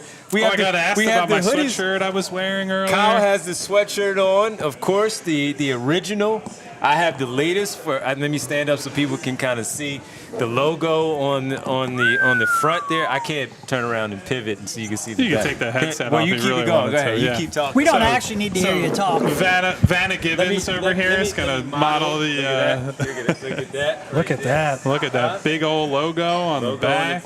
Yeah. So there you go. PHLYlocker.com. Bree has hers on right now. The T-shirt also that we have. So we have a lot, Flyers, Eagles, and make sure you go to PHLYlocker.com to check out all that. You see it right there on your screen. You got the hoodie right there, and we're all good. Chris has the T-shirt on. Our We show had Coach T-shirt. Lowell in the chat who said, "I can't wait for the end of the show for Kyle and Derek to read all 1,000 plus names in the chat." I don't think that one's going to happen. I mean, look, before we do that, we got to thank everybody for hanging out with us. I know we're going to get to all the names if we later. start now, we might be able to end by 4. We had a lot of people in here today. It's pretty cool. I got some questions for you guys. I guess what was was your favorite trade that a team made at this deadline? I mean, this might suck, but it might be the Knicks. I was going to go Knicks. So a universal approval rating for that trade. Can I give another one that I Sure. thought was interesting, and I'm very curious to see how this one play out? Gordon Hayward to the Oklahoma City Thunder. Very, very interested in that one to see how that one goes there. Because I hope Mitchell gets a chance with Charlotte. I wouldn't mind seeing him get it. Because he came over here. He left a very high-profile career in Europe, multi-time EuroLeague MVP. Did he win it twice? At least once, right? At least once. I don't remember if it was. He came over here to get a that shot. was Rich's guy back in the day. I think he'll The get a shot. machine. He plays like 10 minutes a game, or he was playing like 10 minutes a game for Oklahoma City on backup units. So He was including, the Horford trade? yeah, I mean, look, I love him, but not like a star by any means. I just wouldn't mind seeing him get a shot. That's all. anybody else? Any other moves? This is sad, but the other one is I kind of like Tillman to the Celtics too. I Yeah. thought that was I like that one too. That was a nice fit. Obviously he's a little bit of a limited offensive player, but I think he fits kind of their switch, toughness, undersized identity. I think that was a good pick. And he's also played for trade, and he's also played for good teams already too. So from their standpoint, Playoff minutes too. It's Yeah. not like trading for somebody who's been on a tanking team, even if the Grizzlies are struggling this year.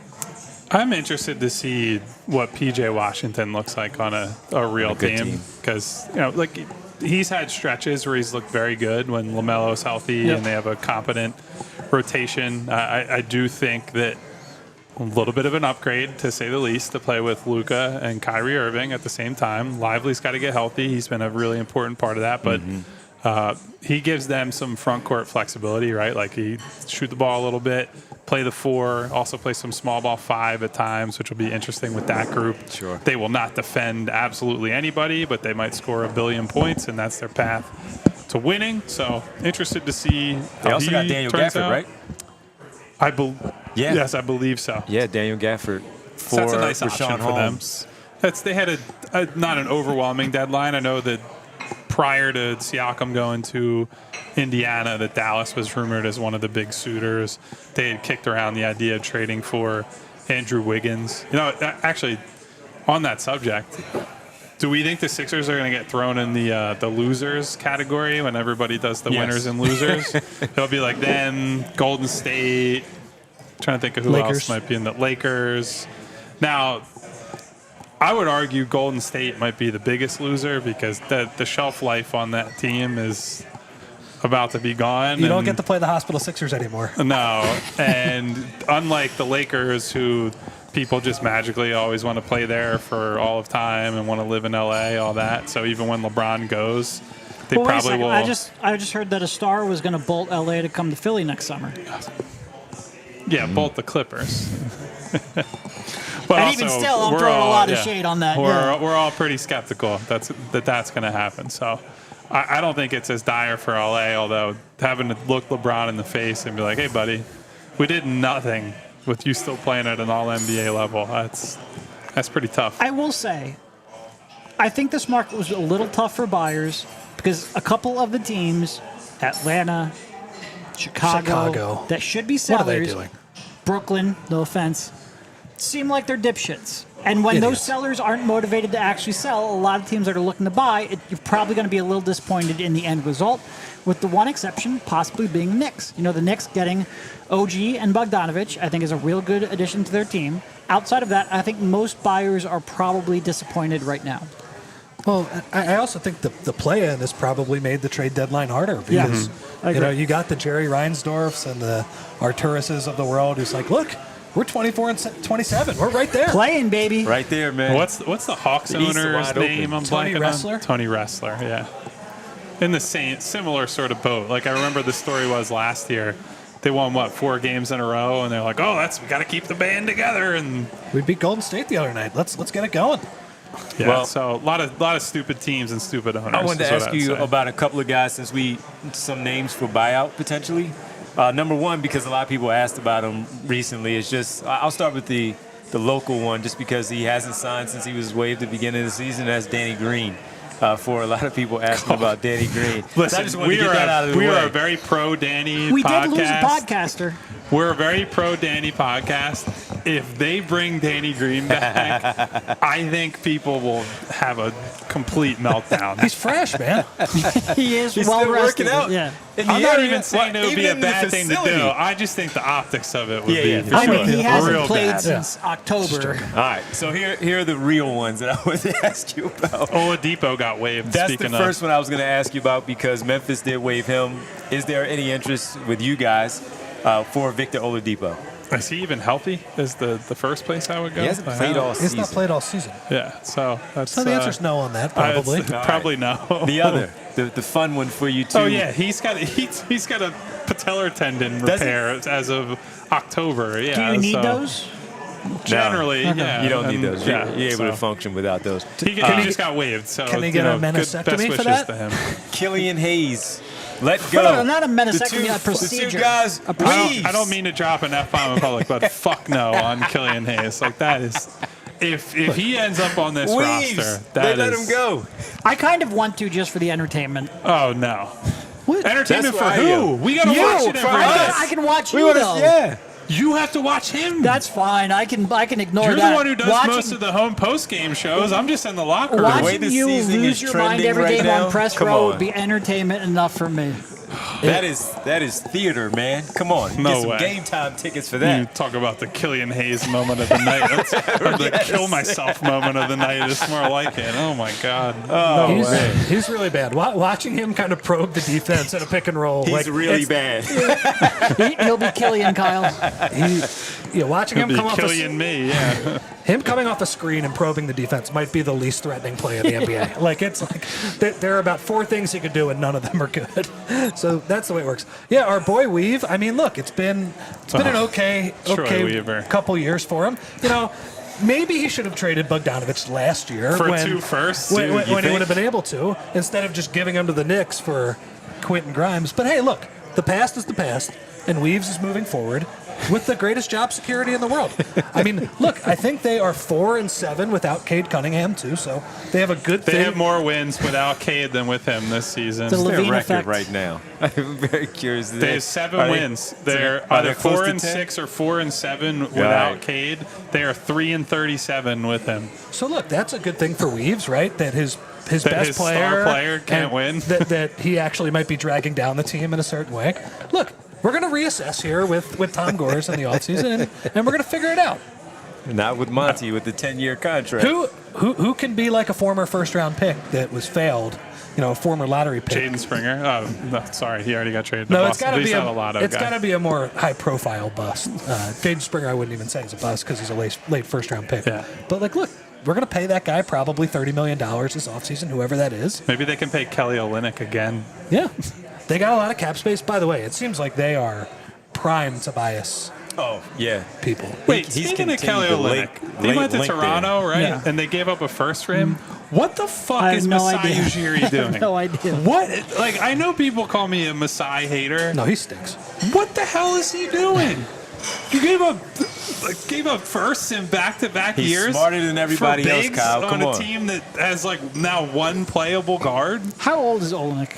The Podol trade last 30. year, awful. 30. He'll be 33. I was gonna say 32. So he's 32. Yeah, he'll be 33 in April. And how many years What left? the hell is the plan? I think it's his last. It reminds me of that episode of I Think You Should Leave, where it's the game show and it's Chunky and he's like, what were you last expecting to do? I don't. Are they rebuilding? Are they trying to compete? Like, They're the probably fuck is giving the up. point? They're giving up the 8th seed, or the eighth pick this year. He's lucky. He's really lucky. This is considered a shitty draft, by the way. That Jacob Podol trade last year, when it was clear Abomination. they had to sell, giving up a top 6 protected pick. What is going on, Masai? Here's what I would also say. One of my big takeaways from the deadline, and I don't want to overstate it because I feel like every year everyone's like, oh, it's a new paradigm shift, and like this is how it is. The guys that got moved of consequence were exchanged for young players and picks, Yes. and mostly young players. So instead of first-round picks moving, it was mostly the Quentin Grimeses of the world. And if you're looking at it from a Sixers perspective, that makes cutting Isaiah Joe or a player like Isaiah Joe feel a lot more painful because they had guys, they had at least a guy on the roster who, look, let's say that he played like 75% as well here. You at least have a guy to move for some value that's, I don't want to say equivalent to a second-round pick, but similar value and could play right away for a team that clearly a lot of these teams that don't want to sell, that are hovering around the play-in, they want guys like the Grimes, the Isaiah Joes of the world. So that, to me, heightens the importance. It's always been important to nail your picks. But the development pipeline... But when you hit on the pick, don't cut them for luxury tax savings. Or don't... I mean, Springer I wouldn't call a hit. No, but I was talking about Isaiah Joe. Yeah, but I would say... But in Springer's case, too, don't cut bait on them early when there's no real incentive to move them right now versus at the draft. Do you know how hard it is to hit on a second-round pick? He was right here in the... Well, not here, because we're at... But he was right Derek's in the... just mad that he tweeted... Don't screenshot this, but Isaiah Joe's going to start in a year, and then they cut him. He's still bitter about it. No, I'm okay with that because I was pretty close to right. No. I'll take that as a, No, I think I'm you okay can with take that. at least a semi-victory lap on that Certainly one. not upset about the tweet, yeah. But the lesson is you got to play and develop young players if you want to trade them for better players. And unfortunately, they had a coach who now is not playing young players at his next stop either. So, Marshawn? Yeah. Marshawn out of the rotation. Beauchamp has not played at all. It's like we're going to need either him or Andre Jackson to step up for us. Meanwhile, the two of them are playing 0.0 minutes under Doc. So, Did the Bucks only get Pat Bev? Is that their only move? I believe so. Unless I missed something between driving here. They traded Robin Lopez. That's right. They just dumped him, though, right? Yeah. Didn't get anything back? Didn't see anything back. I'm happy about that because I have been on NBA Twitter too much, NBA Reddit too much. Their fans were as delusional as I have ever seen a fan base with. We're going to get DeJounte Murray. Horst is going to cook or whatever. And I'm like, well, he's got no ingredients to cook with. Like you traded every last thing pretty much for Dan. He's got salt only. He's like, here, I got some salt. You give me... And they thought he'd do the salt bay thing. Yeah. No, he can't actually. He can trade for Damian Lillard and put in all I of got his... salt. You give me pork shoulder. How about that? So, and look, getting Pat Bev for campaign and a second-round pick, that's fine, I guess. But that is about the extent of the moves. Some of the Do we have any names... thoughts on campaign, by the way? I feel like we I asked you that just earlier. skipped over You guys him. just brushed right past him and went right back to Kyle Lowry. Oh, subtweet from Joel Embiid, by the way. Joel Embiid, lots of people got better. That's fun for competition. That's all he said. Okay. Which is, he'll say, I'm just trolling, all that. But He did almost the exact same thing last year, too. yeah, last when summer. you do it two deadlines in a row, it ceases to become trolling, I think. And I would It's certainly not fun or entertaining. I would take that as a bit of a warning to the organization. I would go that far to say that. And before we get to campaign, Gianfranco, I just want to distance myself from this one. Any chance the Sixers can go for my other cousin, Miles Bridges, in free agency? My man. No. We want nothing. Fuck no. No, I will forget burn about this place to Forget the about that fucking ground. part. Yeah. Number one, not my cousin. And number two, then we'll just elaborate a little bit more. No, we don't want him here. So don't associate us All you with need him. to do is go look at the Wikipedia entry No, for thank you. off-court or personal life and look at the details of what not only did the first incident happen, Which he pled guilty to, by the way. pled guilty to. Was it guilty or no contest? No. It might be no contest. I just want to make sure we're he not saying the didn't wrong admit thing. guilt. Yeah, you're right. Fair So, point. but then followed that up with an incident in October where he threw pool balls at a car that children were inside of. When he had a restraining order, Allegedly, by the way. I should say allegedly. Yeah. But apparently there's still a warrant out for that Nope. incident. So- Absolutely No, not. thank you. No, thank you. Absolutely not. No, thank you. All right, Kyle, campaign. Yeah, I mean, if he plays a major role, I think it's a problem. Yeah. So I would say that. He does not help the defensive issues that they clearly have right now.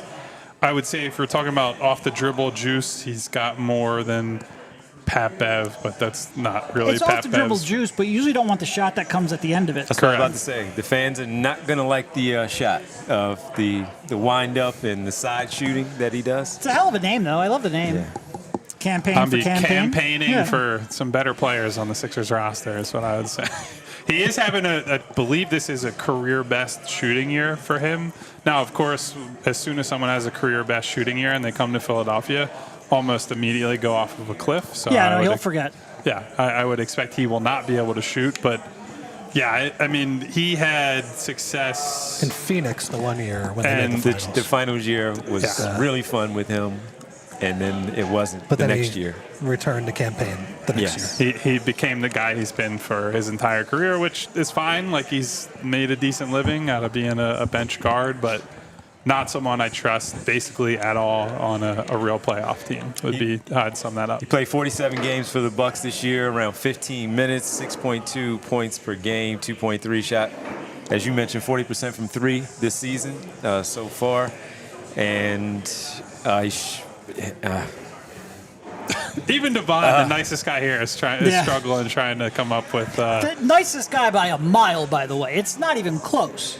Well, him and Kale were real close, so okay. There's that. Yeah, they played in Phoenix together, right? Yeah, they're real. Yeah, they're real tight. They're real close. But I mean, nothing. I have no opinion of him as a guy. Like, I'm sure he's a a nice guy. Yeah, but a lot of nice guys in the league. His best year was that finals run. That's just to put it very simple. Yeah, he had a really nice year that year. Well, he was also surrounded by kind of a tailor-made system for him too, where a lot of guys, everybody could shoot, and they ran that kind of beautiful pick and roll offense that year. I don't think they have that here. No, because even when he had to start during that year, when Chris Paul had the thumb injury, I believe it was that year. Was that in the playoffs? In the playoffs, and he also had to right. play a lot during the regular season. He was really good. Really good starting. He was dropping 20s and knocking down threes and all that stuff. He's really, really good. As you said, that's not the personnel here right now. So I don't know what that looks like. And we got to get to some super chats too, but go ahead. Well, everybody talks about the bubble year as kind of the fake year. Is that a fake championship? I actually think that next year overall might be a faker year than that, just with all the COVID but it's absences. Funny to say the Disney World Championship is the fake one. I know, but how about the Ben Simmons? Everybody got hurt. Hawks made the conference finals year. I'm not disagreeing with you. I'm just saying it's funnier for the memes. It's more of a literal Mickey Mouse championship. Absolutely. I guess real quick, like what's everybody's takeaway from the Sixers standpoint here before we get to the end? I have no idea how they're going to stop anyone. They might be the worst defensive team. They also might not be able to score either. In the league or between rebound. now and when Joe comes back. But other than scoring, rebounding, and defense, they're still not a good passing team. Things are looking up. Yeah. It's underwhelming. Underwhelming right now, especially with us not knowing what the buyout situation is going to look like. We can speculate and, of course, think that a couple of things are going to happen. But we also thought Andre Drummond might also be here too. But underwhelming for me for this deadline right now. They made a couple of moves, but they got one player back that is of real significance. And we said that move was also going to really tailor how we felt as the day went on, because the move happened so early and then nothing else happened. So I would say underwhelming for the trade deadline. I kind of like the way it started. Like, I thought Buddy was a reasonable, like I said, split the difference upgrade in an area that they needed and a skill set they needed, but it needed to be the first of like 2 or 3 moves that made sense, low-cost moves that made sense. And rather than having 2 more low-cost moves that made sense, they just shed salary, didn't address the backup center, didn't address any kind of real ball handling. I'm not confident in the buyout market or Lowry to do so. So I thought the initial move was okay, and then after that, it kind of went off the rails. I used the word earlier. I'll say it again. Incoherent is the word that I would use. It just feels like they're pulling in 2 different directions. It doesn't send a real clear signal about where Joel is at. I just, I don't really get it. I like the Buddy move. I understand the Papev thing, and I would even go as far as to say is some of that is out of their control based on Lowry potentially coming and Pat wanting out, but it all kind of adds up to. And I just want to say, I think a lot of people are saying, well, this indicates they don't have confidence in Joel coming back. I don't get that sense at all. I don't get that sense from what the procedure was. I think it's a legitimate reevaluation in 4 weeks, and just talking to everyone around the team, I think they believe that, look, you don't know how he's going to respond, but I think they believe there's a good chance he does come back. I think this is just Daryl trying to split the difference. I really do. So I agree with everything you guys said, incoherent, and I am not really looking forward to these last 30 or so games here. Like, I'm not. No. It's going to be great basketball. Everyone, please tune in. Go to PHLY_sports on YouTube. Subscribe. Bell icon, all that stuff. Ding. Yeah. Ding. Do all that stuff. But I guess the thing I would say is 23-7 on the rest of the way. Sure. Yeah. The cap space in the offseason, it better be worth it. It better be. Paul George, man, what's the problem? I'm just saying, whatever it is, all these picks you're hoarding, all this cap space you have created, better be worth it, because this is, it's clear that you're putting all your eggs in that basket. All right, you want to get to our final super chats here? Absolutely. Let's get to the final super chats. Matt Carrito just wanted to super chat and donate, and we appreciated it. Thank you, Matt. We thank you, Matt. Appreciate Thanks for tuning in, and we appreciate you hanging with us. Our buddy Ash, he was active in the chat and in the super chat, says, if they get healthy, Buddy is nice add as a sixth man. Sure. Yeah, I don't think any of us are down on the Buddy move. Is he a I think starter that or was is the he a one sixth universal. man? Is he a starter or a sixth man? Definitely off the bench. No, off the bench. If you get Milton and Batum back and Embiid, Probably starts in the short term. yeah. Mm-hmm. But long term, I think obviously it's Maxey, Milton, Batum, Harris, Embiid, Buddy, six man. I think that's a reasonable top six.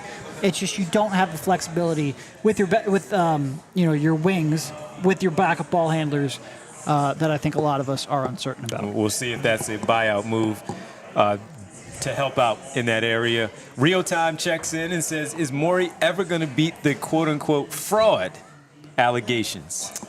Not until he wins the title. Not for a bit. Not after that deadline. And as Derek says, it really just matters if they win. I don't think this deadline materially helped them win. So that's going to be a whole lot of people angry at him for a while. I'd say that. Check back in the offseason. Got you. And our friend Yams donated $2 as well. We appreciate it, Yams. Jake says they definitely traded Springer to open up another spot for Morris since he got traded again. Well, Can't do it. Can't bring him back. If When he you- got when traded you- again and that bought out, Right. he got moved from Indiana to San Antonio. Is that a loophole? I actually think if you get traded twice and then bought out, that's if you get traded and get bought out, you can't go back to the team that traded you until either a calendar year or July 1st, whichever comes first. I don't know if there's a loophole about being traded twice in the I'd have to same day. double check on that I'd have one, to double yeah. check on that. Okay. But my gut says no, but I'm not sure. Listen, if the grand plan here was to bring Marcus Morris bring back, what Marcus the fuck Morris are we back, doing here? that'd Yeah. be like what. Then Daryl Morey would deserve to be called a fraud. So, They definitely cannot bring House back, though. That I'm certain Yes. about. Well, we would get the Marcus Morris moment back for the rest of the season. Devon, Come on, man. Just let it go. No, It's over. We got to bring that back. All right, it is over because we're wrapping up here. We want to thank our gracious hosts as our watch party and live show here. Trade Deadline Special was presented by the Chicken or the Egg here in Marlton, New Jersey. And we appreciate Brittany and all the staff for really helping us out Thanks here. for the food, for the drinks, the setup. everything. And we're going to talk about some of those sauces The there, hot man. sauces. We got to got get those, the, man. The bee sting The bee from the sting. chicken or the egg. I'm taking some of green that home. logo. That's We just got happening. the original She hot. It doesn't looks know like it a yet. rooster with an afro on it. Like look it. at that. I like it. Pretty schnazzy design at the very least. Taking some of those home, and we got. How do you want to do these, man? Because you got a lot of people to thank. I'm just going to scroll, and I'm going to say thank you Let's to say as many thank people you. as I can. Thank you to all our people who came out, waved, said hello, had some drinks, obviously, in person today. We also have David and Eric, Provolone John, Mickey J. Durkin, Monty Marr, Haidar from Iceland, Randy Rubart, Brandon B., Chris Evans, Jake Neverman, Dave Durer, Jake Neverman again, Noob, Sam 5959, Vic, Jazz, Ramu, Ken, CJ, Broadford, Broaden, Phil W, Jow. What up, Let's Joe? say Cannoli. I know What we up, had our, Cannoli? I know we had our guy Al, the 2-minute warning in What up, here. Al? As always, we have Hypothetical Man. We got R.C. Burroughs. We got S.B. Cole, Brianna Torres. We have Gianfranco What up, Bree? or Gianfranco. I don't know how to. You correct me if I'm wrong on that one. C.J. Jones, Prophet One, X-Man, Phil Evans, Brandon B. We got a whole lot of people here. I'm just seeing name after name after name. Just a and lot it's of like people. Vu Evans, Ken B, Biggie 545, Dunny 420, my guy Gavin, my guy Will, Clement Redmond, Money Mar, who I think I didn't get to yet. What up, Mar? Brandon B, Eric Schmidt, Khalif, the Bull RJ. We had Ash on the RJ super was chats. on fire. We had Real Time in the super chats. Tafka Gams, Matt Corrado, Jake Neverman. Who else did we have on the super chats today? We had Jay Flo, Liam Stevens, and I think that's it from the super chats. We actually had one come in while you were doing that. Prophet One just wanted to say his opinion. Maury is a moron and Brand needs to be gone. Thank you again, Prophet You give us One, money, we'll read it. Thank you, Prof. for checking in. We appreciate it. We had a strong audience today. We did. Strong audience as always. Thank you, Vince. Thank you, Bree. Thanks to the whole team Thank you, here. Chris. We really appreciate everybody. It was good to be Chris with cooking Rich up the here. social media graphics. Appreciate as it, we're, man. That was fun. The 4 man. Hey, man, we had a 5 man. We feel a good team here today with Bree producing. Real Time Ask. Who's Bree? Well, Bree is our producer. She's with us for every show. So we thank you, Bree. We appreciate Bree it. always helping I'm us out. confident in our starting 5, man. Our starting 5 is pretty damn good. Put up better numbers than the Sixers for the next And 6 weeks. me at the top of that zone, man. Come on, man. That 1-2-2. Amoeba I'm ready. defense. All of you are still here. If you guys could hit that subscribe button and the bell icon on the way out, get notifications each and every time Vince, we we go can't find our live. bell, Heck is the man. thing. Somebody stole our bell Hit in the the thumbs studio. up button Come on the man. video. Even if you can't give a thumbs up to the Sixers, give a thumbs up to us. Guys, we will catch you tomorrow night postgame. when the Hospital Sixers play the Atlanta Hawks. Catch you later. I'll be out there. We all silly like the mayor.